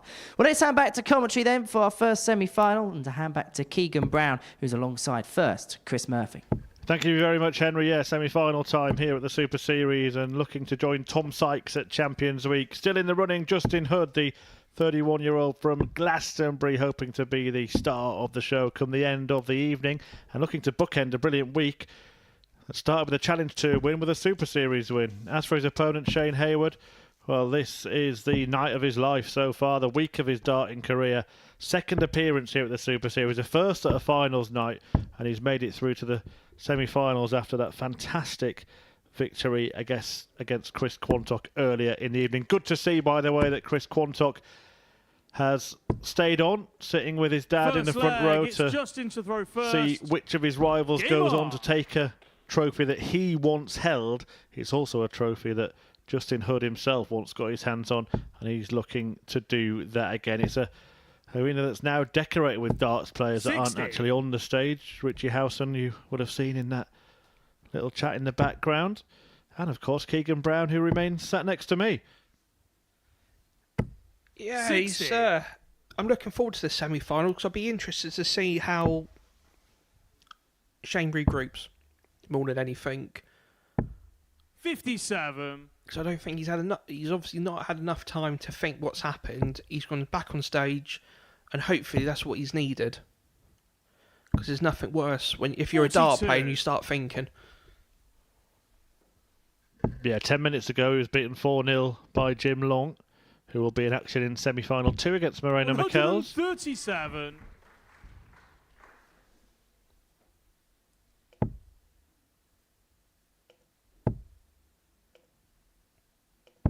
Both players, 92. they just want a nice steady leg just to get into, just to break into the semi-final. 59.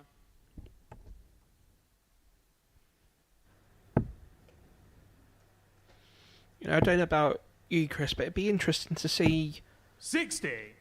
How these four differ from their semi-final, from the group stages matches. Because now this is the business end of a knockout competition. Yeah, you can see it sometimes. We saw some stunning group games last week, and the standard dropped slightly for the semis, but not an awful lot, to be fair. But Hayward does seem to be struggling a little bit at the start of this semi-showdown. 82. Justin, you require 48. He needs double 16. Yeah, Game shot on the first leg. Justin Hood.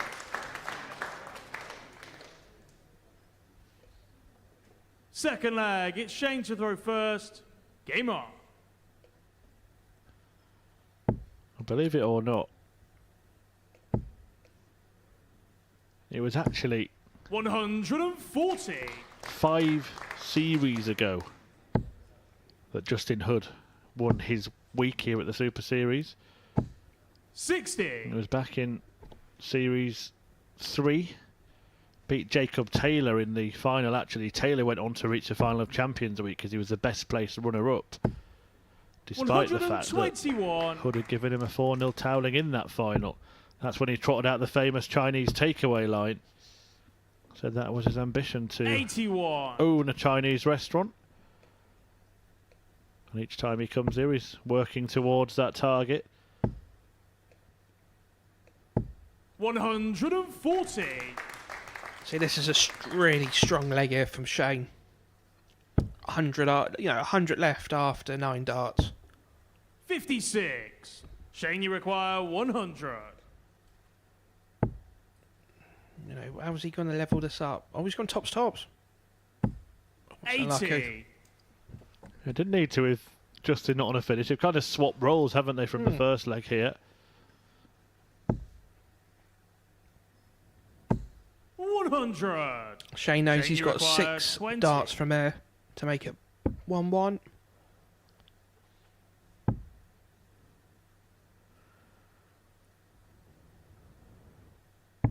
No score.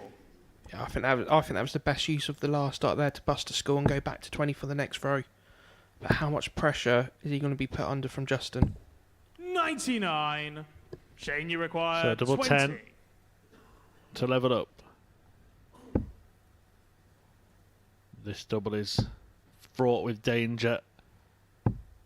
15. And he's got either side of either Justin, you wire. require 105. You know, with the record with 100, you know, with the ton checkouts tonight, it wouldn't surprise me to see this one go. Oh, he's gone the double route.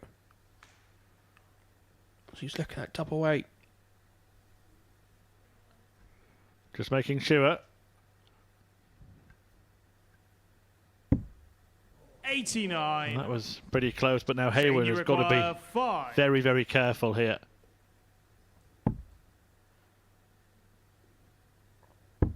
Game shot on the second leg. Shane Hayward. Game on. Nervy start Third leg. It's Justin to throw first. to the first Game on. semi-final. But it's all square. 2 holds of throw. 133.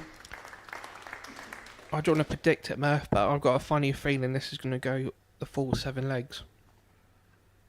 Well, strap yourselves in. 123.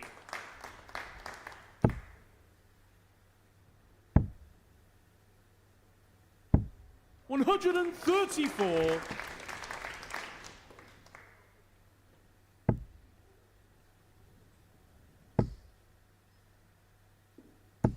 $100.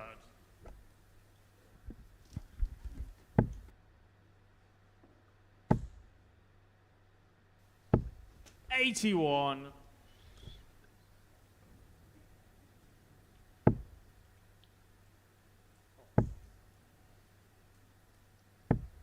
$58.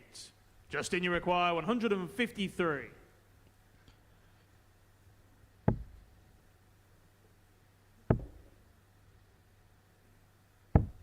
$91. Yeah, there's a good last start there. Set-up play to leave 62. Shane back on 220. What pressure can he apply? 100. Justin, you require 62. So he's looking at treble 16. Either 12 or 20, and then double 16. 46. Now- Shane, you require 120. Shane's got an outside chancer, more than capable.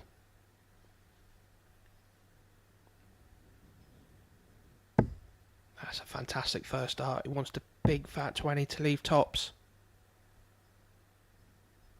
And he takes Game it. shot on the third leg. Shane Hayward. And yeah, another 10 plus checkout. Yeah, and he's standing Fourth up to leg. Hood. It's Shane to throw first. Break a throw as well. Game on.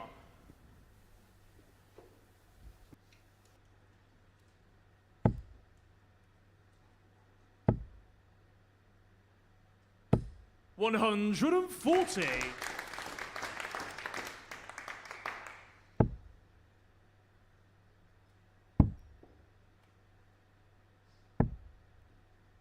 $45.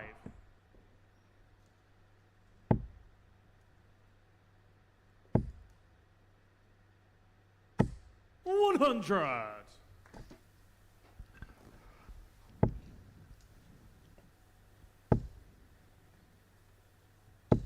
$100. Yeah, Shane's taken full advantage of it in that 120 checkout. Yeah, he's taken control of the match, hasn't he? 95. I don't know if it was experience then, but that last start, my opinion, should have been a 19. Yeah, it didn't know how to react to having gone 182. wayward. And he should have left himself on a finish. In the end, it doesn't really matter, even though Hood set a 180, he's not on a finish, but just good habits to be in, aren't they? Yeah. You know, the $1 million question is, 100. why make darts any harder than it already is? So 66 when he returns, but under what pressure? Brilliant darts. 136. Shane, you require 66. Justin's day, he scored 316 points within 6 starts. Well, that's an 18, so 48 remaining. 32 remaining. Game shot on the fourth. Finding those Shane doubles. We Hayward. could be getting a bit of a fairy tale being written here at the Super Series. Shane Hayward Fifth leg. picked his It's darts Justin back to up throw during first. that lockdown Game period, on. started to believe in himself again, started going to ADC events, found himself on the Super Series stage, couldn't really cut it 100. the first time he was here in the last series, but has managed to make his way through to finals night and now is one leg away from reaching the final. 97.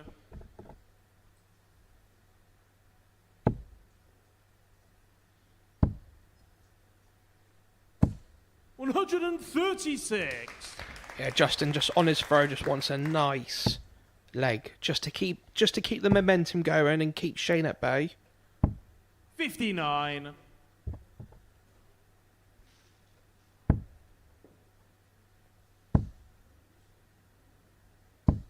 $95. Yeah, Justin left 170 after 9. I'm not saying, Shane might be nearly 200 points behind, but he's not out the leg as we, as he's shown 140. the last couple Justin, now. you require 170. And just like that, he's only 35 behind with these shots on. Oh, is he gonna go for it? He's thinking.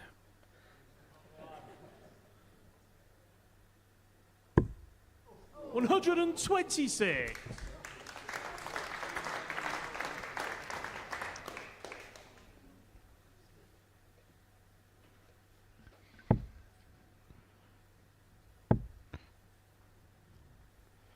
Richie Howson is in the building. We saw that Justin, during your little chat with Henry there. It's actually Justin Hood who put paid to his chances last time he was here, so I don't know if he's come to boo Justin or not, but he hasn't put him off on that occasion. He gets himself back into this one, 3-2 behind. Sixth leg, it's Shane to throw first. But yeah, last time Game Richie on. Howson was here, he was losing to Justin Hood in a group game that saw him eliminated, and Hood went on to reach the final before losing to Darius Labanauskas. 140. We are going to hear from Richie Howson, in fact, after this match. The now champion of champions in World Seniors Darts. 43. Yeah, there's a running joke at County. We call him the housewife's favourite because he's a man of a certain age now that appears to ladies of a certain age. Okay, I don't think it required explanation, but 140. I'll let Henry put that to him. Well, who's the favourite for this match? It's now looking like Shane Hayward, isn't it? 61. This match has been a total seesaw, and that 120 was the catalyst. Yeah, perfectly pitched. As are these, and Hayward is in 140. a fantastic position now. He's going to come to the board with a finish. In fact, he's going to have 6 darts. Nothing Hood can do. 123. Shane, you require 81.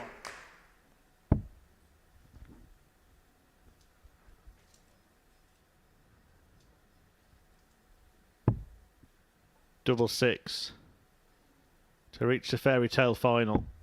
75.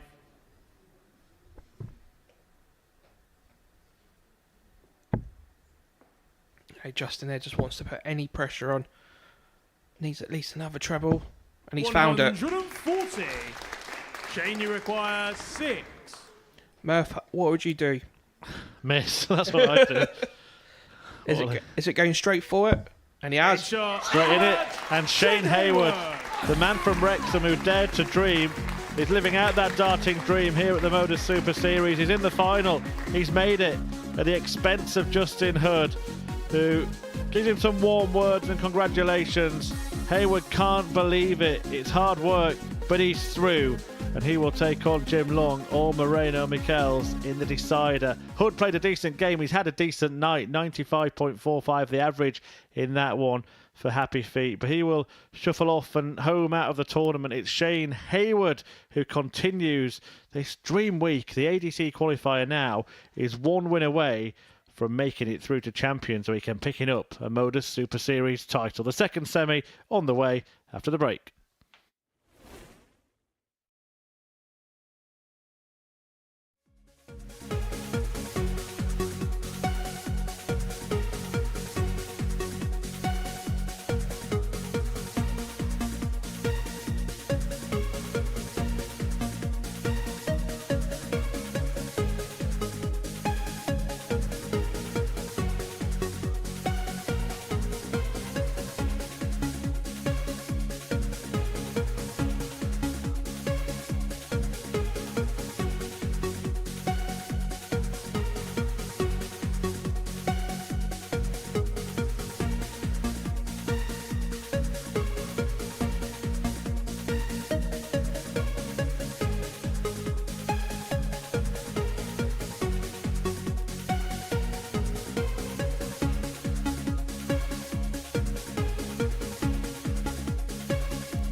Welcome back to the Modus Super Series, or as we should call it tonight, The Only Way is Essex. Keegan Brown's in the commentary box. We've got another Essex legend here in Richie Howson. What brings an owl down to the live lounge on a Saturday night? Well, we're Essex are playing Hampshire this weekend at County, and I'm playing tomorrow. Keegan doing a bit of commentary, so thought we'd come down and support. And plus, my mate Jim Long's playing tonight, so it was nice to come down and give him a bit of support as well. We're going to see Jim in a little bit, but Shane Hayward won the first semi-final for the break. And you were just saying to me in the advert break that actually you know as Shane because of playing him online during lockdown. Yeah, when we had a tournament that was run by a guy in Australia called Ben Hunter, and it was all around the world as well. First played Leonard Gates, and it was on a Saturday morning, and I played Shane a few times, and so it really doesn't surprise me how well he's playing tonight because he's a very good player. Well, he's going to be in the final, a place that you know all too well. Let's talk a little bit about yourself, because 2024 has been another good year for Richie Howson, eventually getting that TV title at the Champion of Champions, and that must have been a proud, almost like a crowning glory in a full circle way when you consider how the seniors' journey started for you. Yeah, I mean, it's been quite a big weight off me shoulders really as well, because I got to 3 finals before that, as you know, and got beat, and everyone's really expecting you to win one, and it's hard to get to them finals. It's not easy, and you might not get to another one. So getting to that one and playing Andy and taking the win was really good, and hopefully I can push on from that now. I was saying, now you get the taste of one. Now you know what it's like to cross that finishing line in a final. Does that give you that extra gear, that extra motivation, that extra taste for it again? Oh, definitely, because as much as in your head you know that you can win one, until you actually do it, you don't really know. And now I've done it, I know that I'm capable of crossing the line, as you say. And I've got my eyes set on the next 2 this year and the Worlds next year as well. We'll talk about the rest of your seniors year a little bit later on, but you're going to be back here at the Super Series, I believe, towards the latter end of the summer. Yeah, the middle of August. I'm here for a week, so that's nice as well. So I'll be able to settle in and hopefully play some good darts like I did last time I was here, apart from the finals night days. Yeah, we won't talk about the finals night. But going into later on in the year, a couple more of those major tournaments for yourself and an opportunity to play on that stage once again. And it feels like, even though it's a tour which was brought on by the legends like Phil Taylor, brought on like the Martin Adams, but when it comes to these seniors TV events, it feels like you're now one of those real star attractions. Well, it's maybe other people think that. You don't think it about yourself. I'm just like a normal guy that plays darts and I'm having a good run. But yeah, it's great. And you get a lot of admiration and pats on the back, and everybody loves a pat on the back. And it's just, I'm just riding the wave while it's going, and I hope it continues as long as it can. Well, Keegan Brown is in the commentary box this evening doing some commentary and punditry. Well, we're going to put you to a little bit of a test. If you do that well, we'll kick Keegan out the commentary box, because this is what we've seen so far this evening. So we saw Shane Hayward win that first semi-final against Justin Hood by 4 legs to 2. The second semi is going to see Jim Long and Moreno Michels go toe-to-toe. Now, you know Jim so well because you play on the senior circuit with one another. What would you say is his key strengths and his key attributes? Well, Jim is just a very, very solid player. You can't give Jim an inch most of the time because he'll take the finishes out. He'll be solid ton 40s, can hit a lot of 180s as well. He's got the whole package, really. It's just sometimes, like all of us, we have the odd few legs, but overall, he's a very, very solid player. But with Mourinho, I played Mourinho in the final of Q School in 2012 to get my tour card. So I've known Mikel for quite a long while as well, and I know how good a player he is. So it's going to be a good game, I reckon. But I think Jim might edge it. Is anybody you don't know in darts? Well, I'm getting on, Henry. Just finally, Keegan Brown dopped you in it in commentary. Did he really? That don't surprise me. Ahead of your game with Hampshire tomorrow. Apparently, your fan club just extends to quite literally anyone and anyone, apparently. Oh, don't. they really ribbed me, to be honest with you. I'm going to take some stick tomorrow at County, I know that. Well, Richie, thank you for popping Thanks, up. Henry. Great chatting to you as ever. Time for our second semi-final of the evening now, and it's going to see Jim Long and Moreno Michels go toe-to-toe.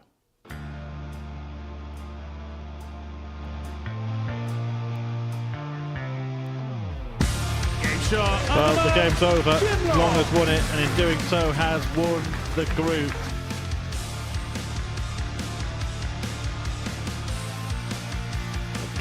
the favourite to win finals night. And Mikkels makes it.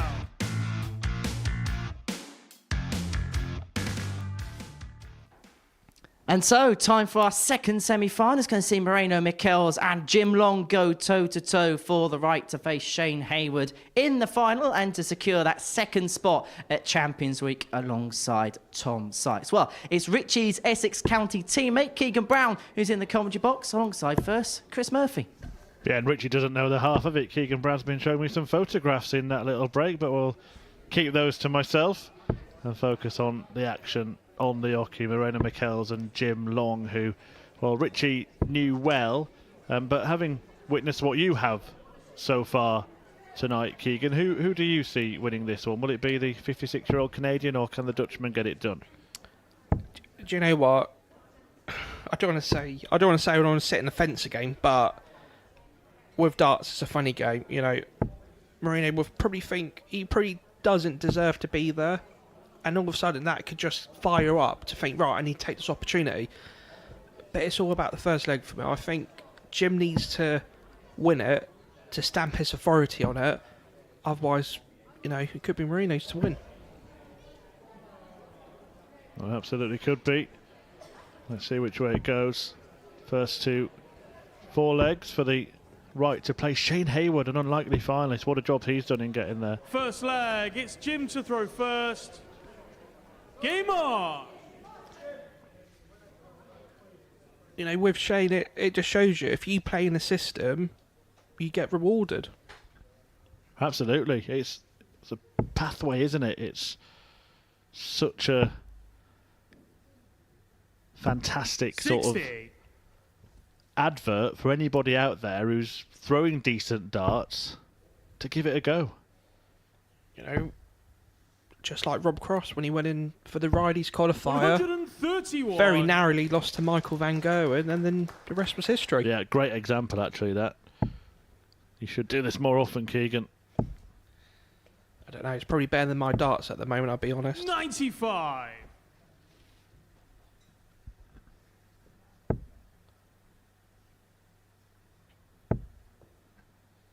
We know that Moreno has tasted success on the Super Series stage before.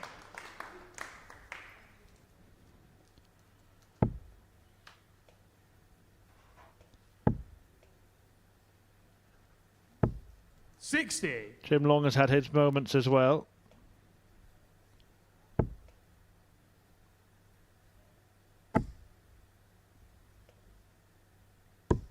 $65.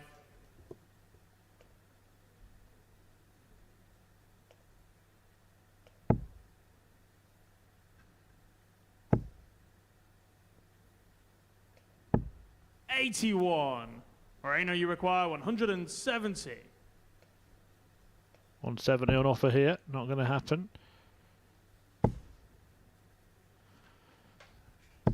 Jim Long was actually in the final in Series 5 of his visit to the Super Series. He lost to Jim McEwen, who went on to win the entire series.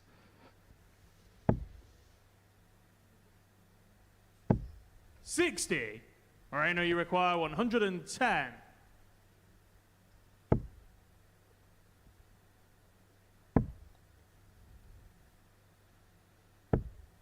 $42. Jim, you require 145. And of course, when Jim won that series, he did it by beating Moreno Mikkels in the final. So just a couple of degrees of separation there.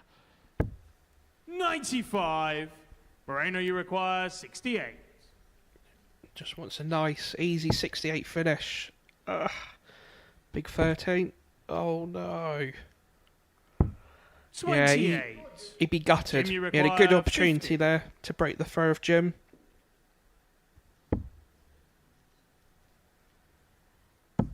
Game shot on the first leg. Jim Long. And Long takes care of it. Second leg. 1-0 It's to the Moreno Canadian. To He's throw first. Game on. a fantastic week, really, here at the Super Series. He was dominant in Group B. 43. He actually lost his last 2 matches. He won his first 6 in that group. And was through before he'd lost a game. It'd be interesting to see how Moreno comes back in the second leg when he knew each of them had at least one dart 85 to win that previous leg. But you look at Moreno, he's still in his 30s, but he's been playing professional darts for nearly 20 years. 180. But he's up against it here. He's having professional standard thrown against him.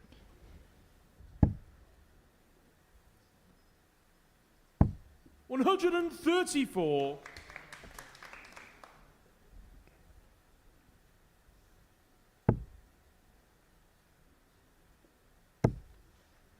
He's there or thereabouts with every dart here, Jim Long. 94.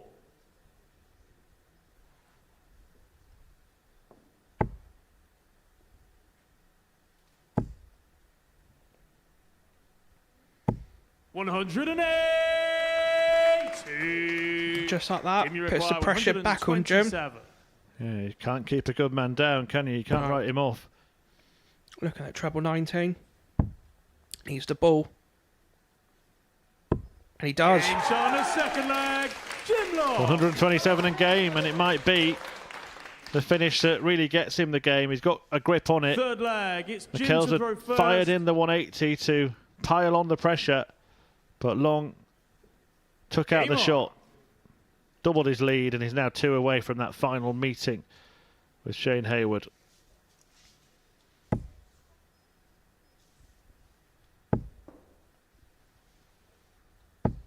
$100. Both players averaging in the 90s, so there's a really good standard of darts in this match. 100.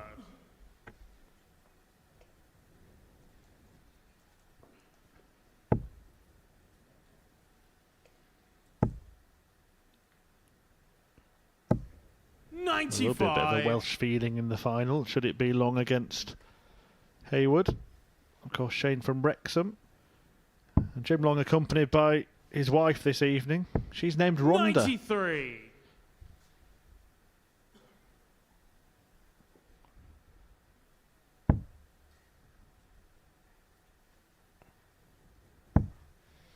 He's going to go for another 57. 133. Yeah, if he'd have gone for the bullseye, it'd have been on a finish. And McKells now needs to fill it up. Oh. It's good arts. 162. As good as the maximum there.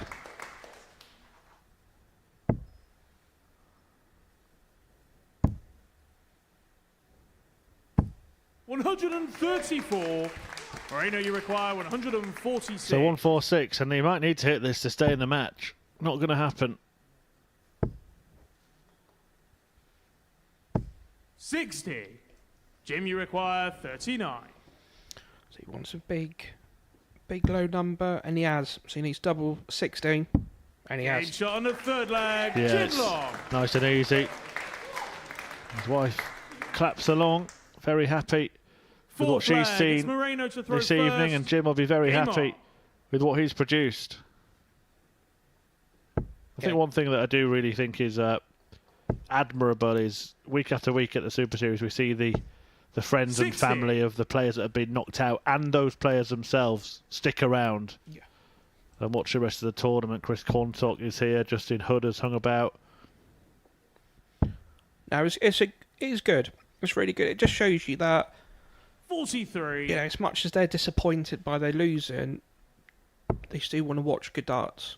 And it's really refreshing, actually, to see them, because they don't have to stay here. They can just go 100. and, go home. But no, they stay around, open for a good second semi-final and final. And it gives the audience as well an opportunity to rub shoulders with the darts players. If you've never been here to the Super Series before, please do get yourself a 60. ticket to a future Saturday night, available via dartshop.tv, and you can get there by scanning that QR code. Just a couple of quid booking fee.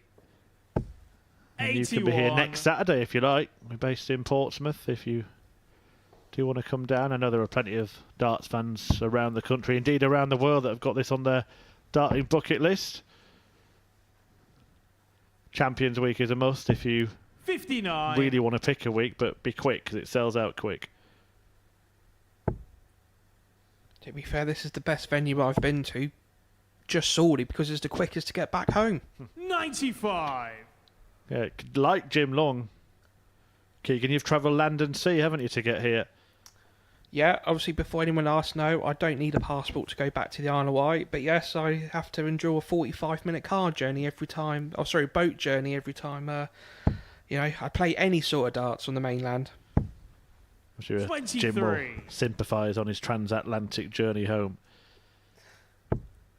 Although I think he'll be a little happier than Jeff Smith if he's going home with a big cheque and a trophy. 47. Yeah, it does suffer than blow, doesn't it, eh? But it's not over yet. Mikel's on a finish here. And Long won't beat. 100. Moreno, you require 118.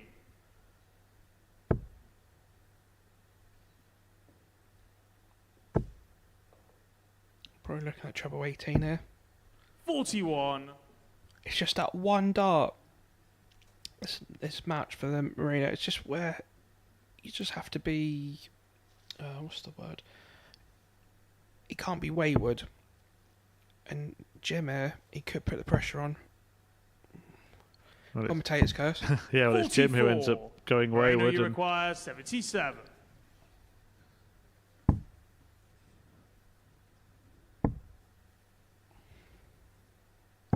Moreno Game shot on the fourth flag. at least avoids a Moreno whitewash, but he'll have bigger ambitions than that. Surprisingly, he is Fifth currently flag, it's averaging Jim to more throw than Jim. first. Game on. And I think the leg before, both players were just averaging just below 100. Yeah, the finishing has been almost perfect in the game. In fact, that dart at double 60. top was the first dart that Moreno Michels has had at double in this match. Jim Long prior to that, including the brilliant 1-2-7, 3 out of 4. But in terms of treble 20s, 140. that's 2 out of 3 there for Moreno Michels. But with that 140, after only 60 from Long, he's already taken the darts in this fifth leg. 81. He's hoping for a good ton score here. 60. That's unlucky. 3 really well thrown darts there. Could have been all in the treble 20 there. Well, you sort of made this point, Keegan, earlier, that once it gets to the semis and it's a knockout, that it becomes a little bit more nervy, 140. a bit more angst on the stage, and you have had the sense of that in this game and the previous one as well. Yeah, they've had a nervy leg and then they've both kicked in again. And 58. But that is the pressure of darts. That is the pressure, and until you up there on yourself, you don't know what the pressure is like, or you don't know how you're going to react to the pressure. 60. So 160 could be the match-winning shot for Jim Long. Could be the one that sends him through to the final. 43. But he's going to have Jim, 2 visits to take it out. 160.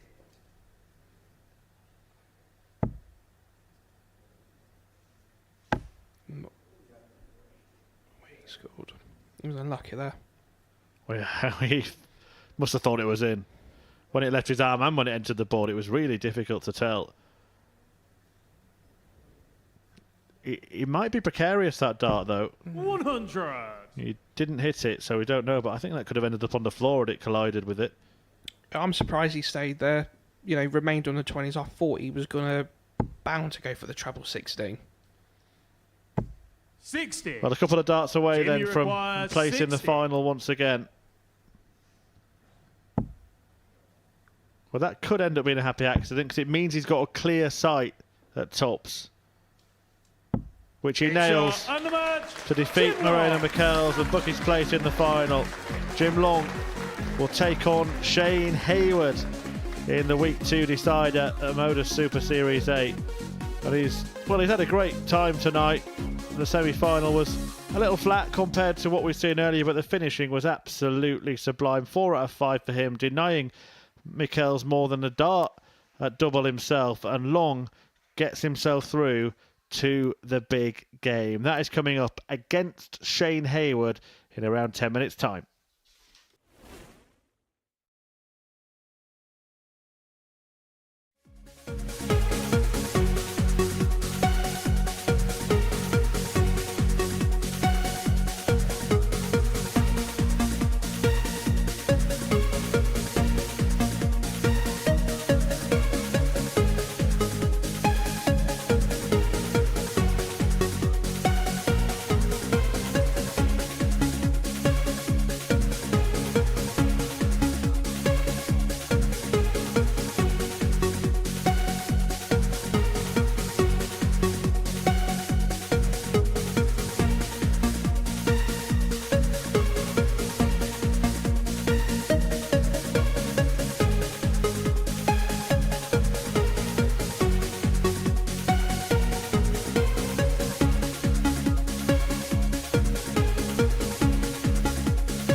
Welcome back to the Modus Super Series, where the final is now set in stone. It sees the 9-1 outsiders, Shane Hayward, take on the Canadian Jim Long for the spoils. Keegan Brown's been watching all of the action in the commentary box, and this is what we've been watching this evening. The group stages saw the early exit of the bookies' favourite Jeff Smith from proceedings. That was despite hitting 5 maximums and averaging over a ton in that 4-3 defeat to Justin Hood. The other player to be eliminated from the group stages was Chris Quantock, and in the semi-finals, as you can see there, Shane Hayward getting the better of Justin Hood by 4 legs to 2. Justin himself averaging in the mid-90s in that game, whilst Jim Long got the better of Morena Michels before the break quite convincingly by 4 legs to 1, setting up the final that we're going to be watching in around about 10 minutes' time. As I say, Keegan has been watching all of the action in the commentary box. Let's begin with that first semi-final. Begin with Shane Hayward, because it just feels like the fairy tale story is continuing. Sometimes in darts, it's written in the sky, and tonight it could be Shane's big night. What did he do so well in that semi-final? Having a look at the 120 to break the throw just in leg 3, and that felt like a seismic moment in the match. Oh, definitely. I think that was the catalyst. That's what got him going, and if I recall my memory right, he had a good leg on his throw, and then all of a sudden he started playing well. And you know what? He played the system, he played the ADC. He's now in the final of the Modus. Doesn't get any better, does it? For Justin, can he feel a little bit hard done by the way he played in that game? Definitely. Justin didn't do anything wrong. Didn't do anything wrong. And sometimes at darts, you know what? You put your hands up and you shake the other bloke's hand and said, "Well played." Well, Shane Hayward is through to the final, and he's going to be joined by Jim Long, the Canadian, who's just been playing at this real steady pace all night long. Yeah, he's just played as he has been the whole match, and there's nothing different. You know, and at the moment, I can't call the final. You know, with Jim's experience and how he's playing tonight and how Shane's playing, it's anyone's game. And sadly, I'm back on that fence again. Well, we'll get you off the fence in a second, but let's talk about that second semi-final in a bit more detail. It felt like Jim took the ascendancy early on in the semi-final, and that kind of knocked the stuffing out of Moreno. Definitely. I think Moreno had I think it was at 68 left, and he missed 2 big numbers. And he didn't even leave a bullseye to have one go at a double when, you know, it hurt you, knocked the confidence back, and then all of a sudden he was 3-0 down. And then, you know, Jim just did what he did, played the game, took the winning double out. So, them two are going to be the two players that contest the final around about 5 minutes' time. Let's begin previewing that affair now. Begin by talking about Shane Hayward. He was an outsider at the beginning of the week, ADC qualifier, perhaps a little bit unheralded, but he's brought his support base with him. This is, quite simply put, the biggest match of his darting life. Yeah, definitely. I watched him a bit yesterday afternoon, and I thought, wow, this guy can play. And I think, you know, we were saying earlier about the betting, 9-1 outsider. Brilliant price. And so far, bookies have got it wrong. However, is the devil's advocate argument the lack of experience in this situation? It could be. But so far, he's proven us all wrong. Well, Jim Long's going to be his opponent in that particular final. He's a man who's more accustomed to occasions on the CDC circuit, but again, like Shane, yet to win a week here. How key is his consistency going to be in this match? You know, it depends how well he's going to deal with the pressure. He knows on form and experience he should win. But until it goes up there, you don't know. Well, we'll dissect the finale a little bit more in just a second. But next week, we're going to see the defending champion return to try and reclaim the crown.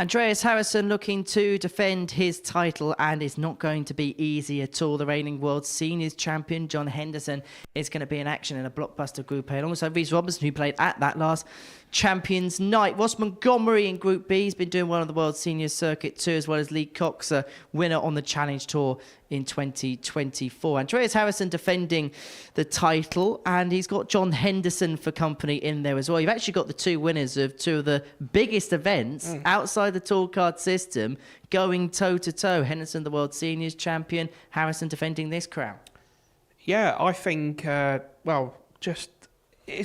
know, you look at that Group A, all 6 could win. You know, I'm biased because I love Hendo to bits and I always want to see Hendo do well. We all love Hendo. We all love Hendo. And, yeah, I was looking at that group and thought, sometimes you just really can't call it. And I can't. That's as simple as it is. In terms of Andreas and John, are they the two big favourites in your mind? No. Well, they are. They are on paper. But people like Reece Robinson, I've played darts with Reece for the last 15 years, and he can do wonders. And it depends what person can turn up. And, you know, we've seen it tonight where, you know, we get it wrong sometimes. Anything can happen. Well, that's going to kickstart Monday morning from 9:30 on the Super Series YouTube channel. But just interested before the final gets underway, Jim Long was very quick to get on with it, racing onto the Oki to complete his practice darts. He's in the mood. He's in business zone, isn't he? Yeah, it's interesting. Obviously, people have got their own little niches and, you know, ways of how to, you know, get rid of the nerves and all the rest of it. So, yes, it was a bit, you know, considering he was only on there about 10 minutes ago. So unless he felt like he wanted to get back up there and, you know, redo it as such, you know, he wants to have a clean slate, get back on it, and then go from leg one again. What does the winner of this final have to do? Because it feels like Jim's going to be the power scorer, and maybe Shane's going to have to do his work in the finishing department. Do you know what I think? I think it's going to come down to a couple of big finishers. You know, we've seen a lot of 10+ finishes tonight, and it just shows you with Shane when he took that 120 out, that was the catalyst that got him to the final. And I think tonight he's going to need a couple of 1-2-1s, 1-2-2s to win it. Well, Keegan, thank you for now. We'll speak to you after the final, which is now set in stone. It sees Shane Hayward, the Welsh ADC qualifier, in his second appearance here at the Live Lounge, going all the way through to the final. It's by far the biggest darts match he's ever played, and most certainly for the most money he's ever played for. And he is going to be taking on Jim Long, the Canadian star, who's looking to finally pick up a weekly title.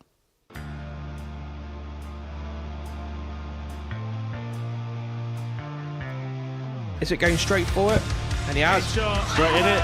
And Shane Hayward, the man from Wrexham who dared to dream.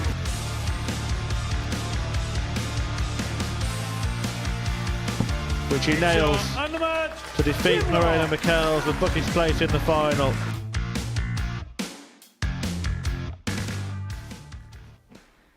So here we go then. Tom Sykes has already picked that trophy up in Series 8, but who is going to do it here? Jim Long, the Canadian, looking to become the first Canadian to win a week, which is quite staggering when you consider the achievements of the likes of Jacob Taylor here in the past. Taking on Shane Hayward, who is looking to do it for Wales, do it for himself, and possibly pick up the biggest win of his career. Right, let's get the final on then in the company of your commentary team, Keegan Brown, alongside Chris Murphy. Here we go, yep. Jim Long looking for that maiden Modus Super Series weekly win, taking on Shane Hayward, the man from Wrexham, who might be about to have this fairy tale rise up the ranks from kind of zero to hero in darting terms. Was not a known player, but decided to back himself, knew he had a bit of talent, got some confidence from the stats he was posting when he was playing on online competitions with the likes of Richie Howson during the COVID lockdown, and then decided to turn out at amateur darts circuit events. Through those, ladies and gentlemen, he qualified first leg, for the Modus Super Series.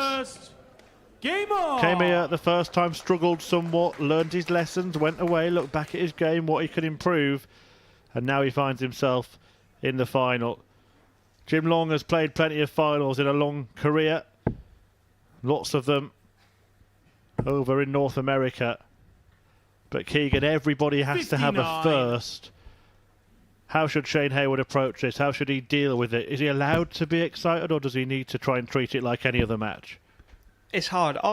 In my opinion, 96. Just keep doing what he's done, because he's done well so far to get to this stage, and he deserves it. You know, and I'm not saying Jim doesn't, but sometimes with darts, 96. It is written in the stars. Some things happen, some things don't, and I think either way it's going to be a good final. And like I said to Henry just a minute ago, there 100. Somebody's going to hit a big checkout for the catalyst to keep it going as such. We saw Long take out that brilliant 1-2-7. We saw a fantastic 1-2-2 that really got Shane Hayward going tonight in his first match, but it's the big score that is the first blow landed by Long.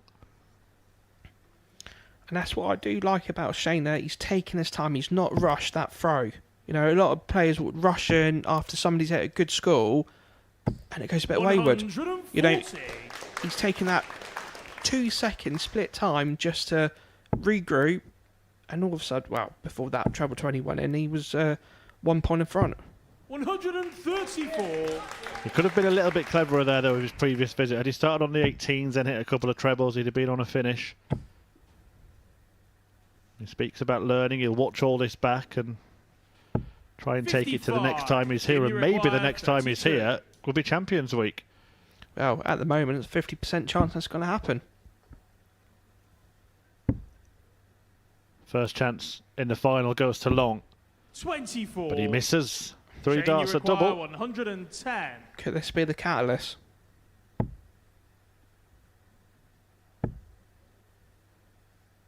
So Long returns for double 4 to hold throw in leg 1. Require 8. Game shot on the first leg, Jim Long. And the Canadian Finds the target. Many thought it would be another Canadian that won this evening. Jeff Smith was made favourite before a dart was thrown, and he played very, very well indeed, but ended up losing both of his group games in incredible fashion to Justin Hood 140. and Moreno Michels. Of course, neither of them have made it through to the final.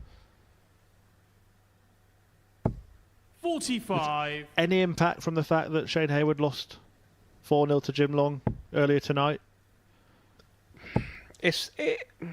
I'm not going to say it's not going to play on his mind. 99. But at the minute, he's playing better than he did in that fixture. So I don't think he's taken it on board. You know, he's not had the time to think, because as soon as he played really well against Justin Hood in that semi-final, and he had no more than a 5-minute break as such. So it's that little score there where he's on 262. He should have focused on the 18s first to potentially leave him a finish. That's the only difference is at the moment, because Jim here with 180, 140, he puts the pressure on. He's only 70 odd points away, but it still puts the pressure on. Just those small things that could make a difference in certainly a short format game like this. Anyway, 94. So Jim now going to try to leave a finish, aiming for at least 170. 57. Shane, you require 68. So Shane 6 starts now to take the 68 for the second leg.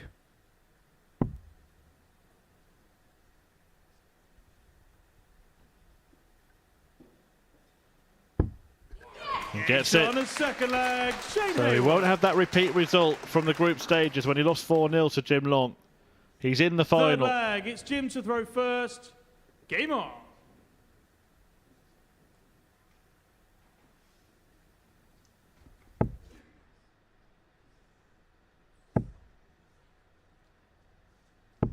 $140.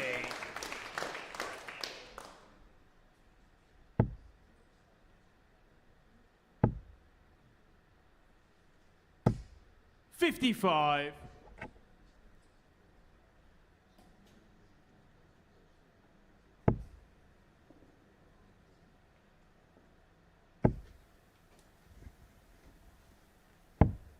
57.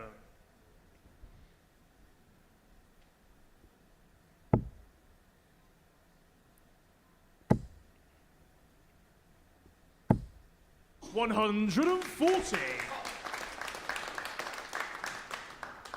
We may have one of those moments again. Shane Hayward in a second. 306. Should be starting on the 19s. Best chance to leave a checkout. 58. See now, Shane just needs a treble. Again, he's not thinking 45. about those little moments. That's something that'll come. He's still, in terms of a career in darts, a baby, isn't he? Oh, definitely. Definitely.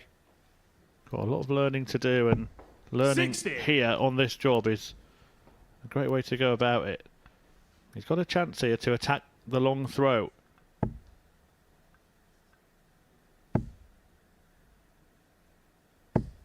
$43. He might be only 32 points off Jim here in this leg.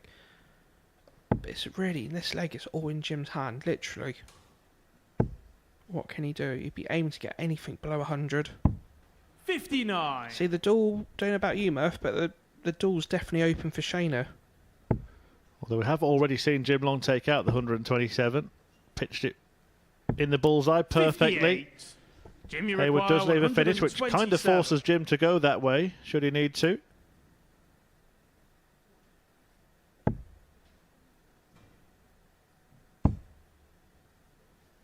Not this time. 55. Shane, you require 160. There's a chance here for Shane. And he's got the first start. He's got a second. He wants tops for 160. Game shot on the third leg. Wow. Shane Hayward. Wow. Shane Hayward takes out a Fourth leg, it's supersized Shane to throw finish first. to break Jim Long. Game on. And now the amateur ace has got the advantage over the experienced Arrow Smith. He has to throw to make it 3-1.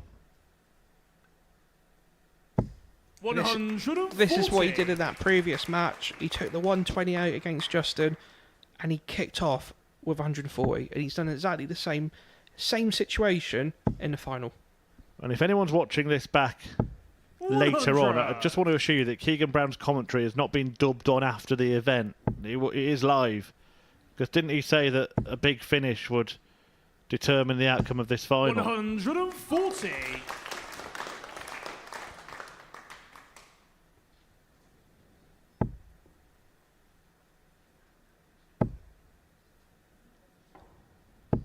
$100.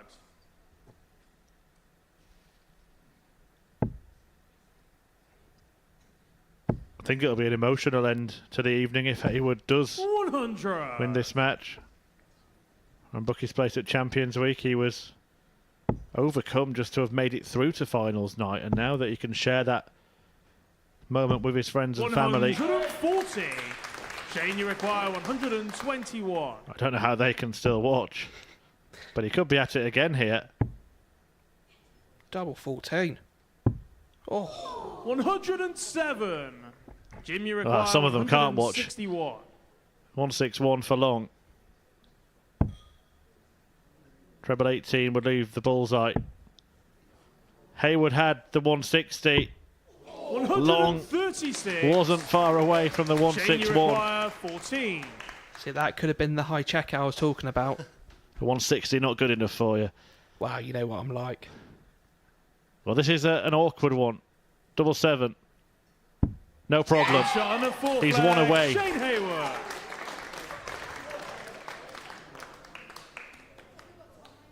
Fifth leg, it's Jim to throw first. Game on. He may just be about to strike midnight in this Cinderella story here at the Super Series. And Shane Hayward may be going to the ball that is Champions Week. 91. Yeah, Shane's got a good chance here. Even if Jim takes this leg out here, Shane's still got the throw in the next leg. But look at him, he's kicking off. 140.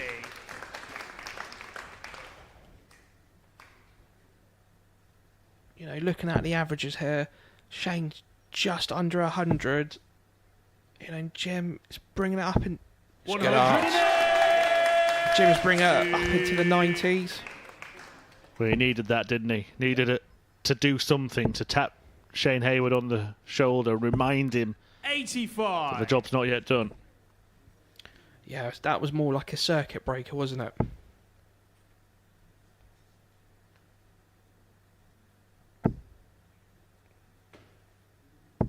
$100.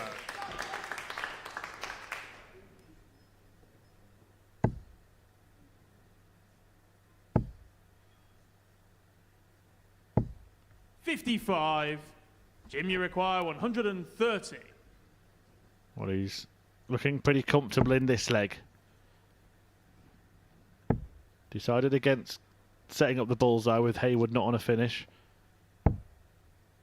80. What pressure can Shane put on? That's a good start. Good second up. 140. Jim, you require 50. Can't afford a mistake. If he doesn't hit, he'll have to hope. 10. Shane, you require 81. So Shane's now got the first chance to win the match. Has the moment arrived? Looking at the big 12.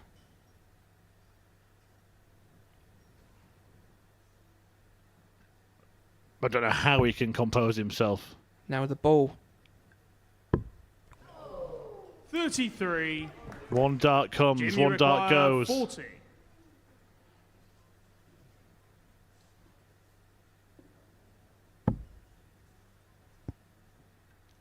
Does he get any more? Not in this leg. Longlands double 10.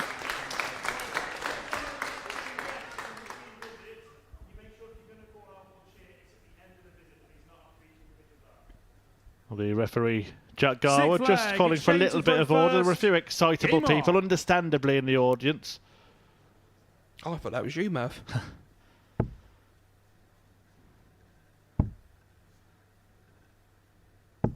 Have been 99. keeping the best of order all evening, but just can sometimes involuntarily call out at the wrong time, and that has been addressed, rightly so. 140.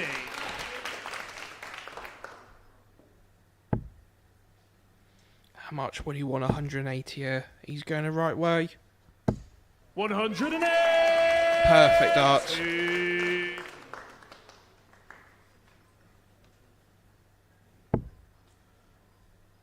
Well, will Jim Long be having that long flight home, wondering what might have been? 60. Couple of 180s for him, but Shane Hayward has really hammered him with the 140s, hasn't he? Hit twice as many, and that's why he's buying 82. himself more opportunities. Definitely. You know, they are very level pegging when it comes to the statistics, but that 140 column, you know, like Murphy just said, 81. just gives him that little bit of extra time on his side. And ironically, that's what he wants to win the match. He's not going to get it. He just wants to set this up.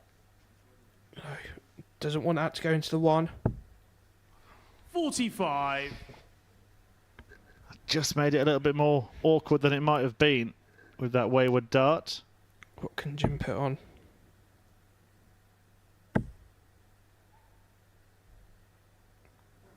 I asked him at the start of the evening if you were watching, has he dared to think about winning it? Shane, Has he dared to dream, 95. Shane Hayward? He said he hasn't. It's business, just one match at a time. But he must have that thought in his mind right now. He's got 6 darts here. So as soon as he's 79 left, you know, he's got another 5. Oh, he's A little wobble, but he can afford it right now. 33. Not the best leave. But he can forgive himself that and then come back and get it done. There he is. Calm down. Calm down. There's nothing worse when you're so close to the winning line. Heart starts pounding. 127. Put the pressure on. Shane, you require 62. It really has. Wow, what must be going through his head? The heart will be racing. But he's going to get a dart. Looking at double top. 42. Jim, you So require close. 52. But this could be so cruel.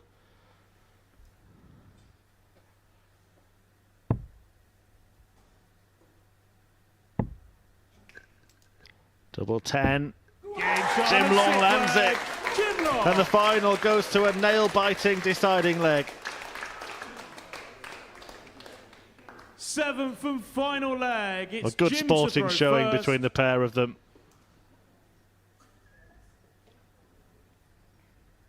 Game on. And Jim Long said it as well in his interview at the start of the night. You in that practice room with these players all week. Although this pair only cross swords this evening, but you do get a bit of a bond, a bit of mutual respect. 134. And that's on show, even in the heat of battle here. You know, after that first start going in just the 20s, he would have begged for them to win into the 19s. 99. What can he do here? You've been in similar positions, Keegan, in finals. When you've missed those old opportunities, the dart at the ball, the dart at tops, it must be easy for the thought to 85. creep into your mind that you've missed your chance. How do you deal with that? How do you put it to the back of your mind or even out of your mind? It's weird. You just have to play through it. 100. You just think, do you know what? If I miss my chance, I've missed my chance. Focus on to the next leg. Because by the time that you've thought about so much, you've then lost the other leg. So yeah, it's 121. Once a dart player starts thinking, it becomes a very vicious cycle. We spoke about those mathematical 32. moments, and again there Hayward would have been require better advice to start on the 161. 18s. Now Long is the one with 6 darts to win the tournament. Just 82 left. 104. It's left 57.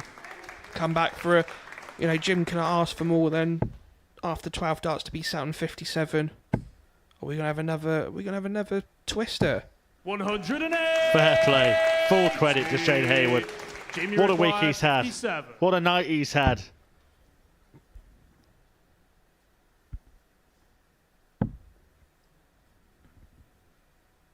But it is Shot. the And long Super night Series Week 2 champion, Jim Long. as Jim Long wins week 2 of Series 8 here at the Super Series. But that was only half the story. We've seen some incredible drama this evening. A big embrace for Shane Hayward, who has played his part massively. His chance came and went. A couple of darts to win it himself in what would have been a fairy tale finale. But it is Jim Long who gets it done in the end. And maybe Keegan Brown, the experience just won the day. Just.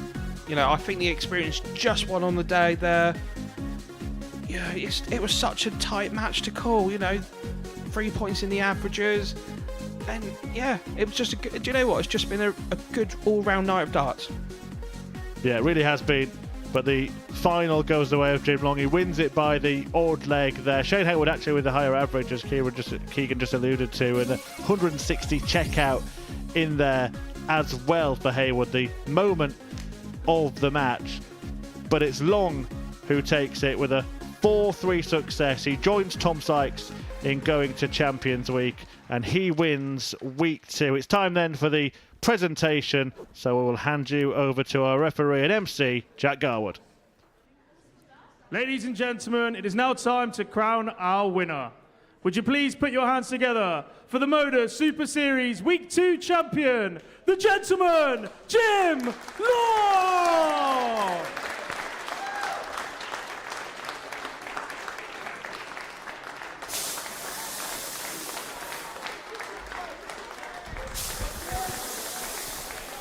I don't know whether he believes or not whether he's won it after the drama of that particular final. Well, I think he's having a look to see whether there's any names on it. Well, your name's going to be on it, Jim.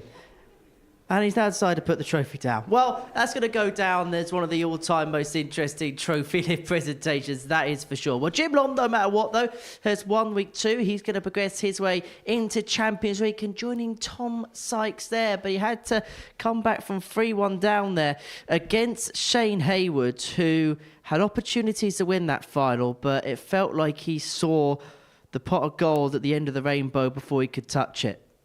Yeah, wow. I was right about the highest checkout, but no, it just proves it doesn't experience one on the day. And, given that opportunity, would you have gone for the 95 different? Maybe. But that starts.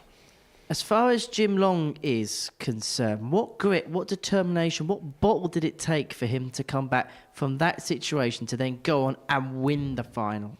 It's a weird situation to be in. Sometimes when you've got your back against the wall and somebody's missed match darts, you kind of relax because you think, what's the worst that's going to happen? And he just proves in that last leg where he started off with like a steam train. We had nothing to lose, and it was just a good final. What's Shane Hayward going to be thinking right now? He's going to think it was a good opportunity that's gone begging. But that's normal to think like that. And, the best thing to do tomorrow morning, get back on that board. Well, this is the 160. And at this point, he must have been dreaming. Oh, definitely. As soon as that treble 20 went in, you could see Jim going, oh, no, really? And just like that, eh? Well, at that point, Shane Hayward went 2-1 up. He'd then go 3-1 up, but then Jim Long would reel off 3 on the spin, and he's going to join us in the studio now. You could probably hear it just outside because Richie Howson has been congratulating him. Jim, many congratulations. We'll pop you in there. Okay. Oh, well played. Goodness Thanks, gracious buddy. me. No many, problem. many congratulations for winning the week. But Thank you. goodness gracious me, did you make hard work of it in the end? Terrible, terrible. First thing I want to say is I think I had talked to you about some tickets for November because I'm coming here for a Portsmouth Foot Cup football game. That was tough. Yeah, I felt pretty good. They were close, and it is what it is. Yeah, I was lucky to get by that for sure. That 160 from Shane to go 2-1 up. What's going in your mind at that point? Because it felt like at the beginning of the game he played inspired.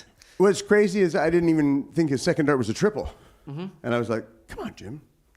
Take out this 72. And then it was like, game shot. I'm like, wait a second. What? What? Because his darts kind of lay flat. And I thought it was below. And actually, I thought his reaction was not happy. So, yeah, it was a surprise. So I was surprised for sure. Then he goes 3-1 up, and then he has those matched darts, and we could see you in the background there, almost head in hand at that particular moment. He had the 62. What was his match dart, the leg before? Because I know 62, I was thinking, if he gets a triple, he's getting 2. And I'm just thinking, just give me one crack at it, you know? And so, yeah, I felt lucky. And then I've been in his shoes where that last leg, where you should have won already, and the pressure's on now because you're disappointing yourself. And yeah, and so it was nice to get by that for sure. And honestly, when I hit that double 10, I thought it was a double 15 because it was low, and I was like, oh, I busted. Oh, no, it's in. You've been there. Yeah, definitely. Too many times. Well, you've been watching Jim all night long. What has pleased you so much? What have you been most impressed by, particularly in that final? It was composure. That's what it is. And, you know, we alluded to it a minute ago. It's the experience. And that's one thing that money can never buy in darts. No, it's true. It's true. And honestly, I wouldn't consider myself super experienced either, but I just know that if I lose today, it's really not the end of the world. You know, it's not. And I go home and I've had a great experience. I've met like 10 more fantastic players. And so, yeah, I think my demeanor of darts isn't really that important to win. It's helpful. Well, you are going to make a little bit of history for your nation. We saw Jacob Taylor play at a Champions Week before, but he didn't win his week. You're the first Canadian to go and win a week, and I think you knew it. Well, that's pretty good. No, I didn't know that. Did you? I did know it, but not until you said it. Because I knew Jacob had lost his week, I think, to Justin Hood. Yes, he did, yeah. And then, but he had a great average, and so he came back for Champions Week. And, yeah, so I didn't think about any of that. Like, really, I just wanted to play, and I want to play better. I thought Jeff was super unlucky. He played fantastic, but Marino hit like every double he looked at, and then Jeff was fantastic against Justin, and and still lost. So yeah, you got to be a little lucky. You got to be sometimes a lot lucky, and so that's it. Well, you said you're looking to buy some Portsmouth football tickets in November. Well, you're going to have to book a plane over to Portsmouth in August now for Champions Week. Yeah, I totally forgot about that, actually. I'm planning for November. So do they play in August? Yeah, they do play in August, yeah. Maybe I will make that happen. Well, I'll tell you what, if anyone at Portsmouth Football Club is watching this broadcast or watches it back, please can we have 2 tickets for Jim Long to get to Fratton Park for one of their championship games next season? That would be much appreciated. But it's the darts that's done the talking this week. What's going to be now the preparation? Because you are obviously winning week 2. You've got a little bit of time to prepare for the Champions. Honestly, I have a very, very busy North American schedule. I go home tomorrow and leave Friday for the Canadian Open in Quebec, where I'll be spending 3 days there. I'm not playing nationals this year, but it is tournament after tournament.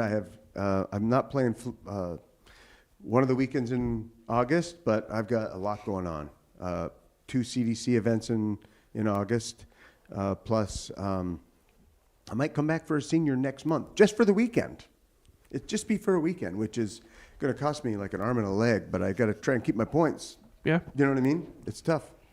A very busy man. We'll have another little chat with you in just a second, Jim. But Keane, we're going to have a quick look at the results that we've seen tonight, just to round up the evening from a general standpoint. It feels a long time ago when Morena Michels beat Jeff Smith by 4-2. But all in all, and you've been mentioning this all night, everybody turned up this evening. You don't always see that on a finals night. No, definitely not. And yeah, it was just, if you was just Joe Public wanting to watch good darts, today was the advertisement for it. And it was just brilliant. Every match had its twist. Every match had its drama. And, you know, in the final, for it to go 7 legs, to have everything in there, could you ask for more? No. And the best bit is, this is just the beginning of the series. We're going to see the defending champion come back on Monday. And not to give anything away, there's 1 or 2 very interesting lineups later on in the series as well. We're already just getting started. I'm getting used to this now. No, it's brilliant. It just shows you that there's so much depth in the amateur game that's coming through. So, to me, I need to start practicing. I don't know, you might be thinking at this point, actually, I'm safe with a mic in that. I don't know. No, keep that tour card. Yeah, yeah. I'll try my best. Well, Jim, final word goes to yourself. So, through to Champions Week, you've done a lot in your career on the CDC circuit, on the seniors circuit as well, but how does this compare to other things you've achieved? Honestly, I won a tournament back in 2013. It was actually called the PDC Masters, and I was I hardly competed, and I won that event. The pro players used to come over to London, Ontario, and it was the second year after they stopped coming, and that one there is still because it was such a shocker. I wasn't playing competitively at all, but I wanted this trophy pretty bad tonight. I get to take that home, right? It's pretty heavy. Like, I got to get it in my luggage. I was going to say, do you have to buy more luggage now? I may have to get another. But it's worth it. I'm going to have to get another carry-on or something. But yeah, it's. I'll be honest with you. If I lived anywhere near here, this would be where I spend every Saturday night. Yeah, it's a fantastic atmosphere. The entertainment is great, and I just can't imagine. I wish I lived closer, for sure. Well, one thing we are guaranteed is we're going to see you here in August. Jim, many congratulations. We'll try and sort out that Portsmouth football game for you as well. Keegan, been an absolute pleasure working with you. Thank you. You've enjoyed it. Loved it. Absolutely loved it. Well, hopefully we'll see you again soon. Thank you, Fingers Keegan. crossed. Congrats, Jim. We'll see you Monday morning, 9:30 a.m. to see how the defending champion Andreas Harrison gets on as he looks to recapture the crown that he won at the end of May. But as far as week 2 is concerned, well, it was Long's time after a long time. So I wait for my cue. So tell me straight up, I don't want it. Absolutely incredible by Andreas Harrison. A wonderful 171 to leave double 4. What does Harrison do? Take out the 1-2-1 for the title. Looks like he's going to go for it. And it is right next to his favourite double top. So I was surprised to see him go that way, but he's got the job done in the end, Reece Robinson. Bullseye. Yes, John Henderson cleans up the 1-3-2. John Henderson. Double 11 coming in here. Gets on the first leg. 4-2 to start us off on the evening. Really taking his time, really making sure. Really does make sure, and that is a 1-2-7. 1-2-7 and game and the third leg, and it's another ton topper for Gilbert van der Meyen. Tops for 1-1-4 and he moves 3-2 in front to leave himself tops. Pins it for the 104. And he hits it to win the match. That is a polished performance. Completed it. The 120 checkout. Oh, beautiful. Just when he needed something to go his way, he's found the 146. Never discount Richard Horsey on a big out. Going Oh, on the wow. fifth leg.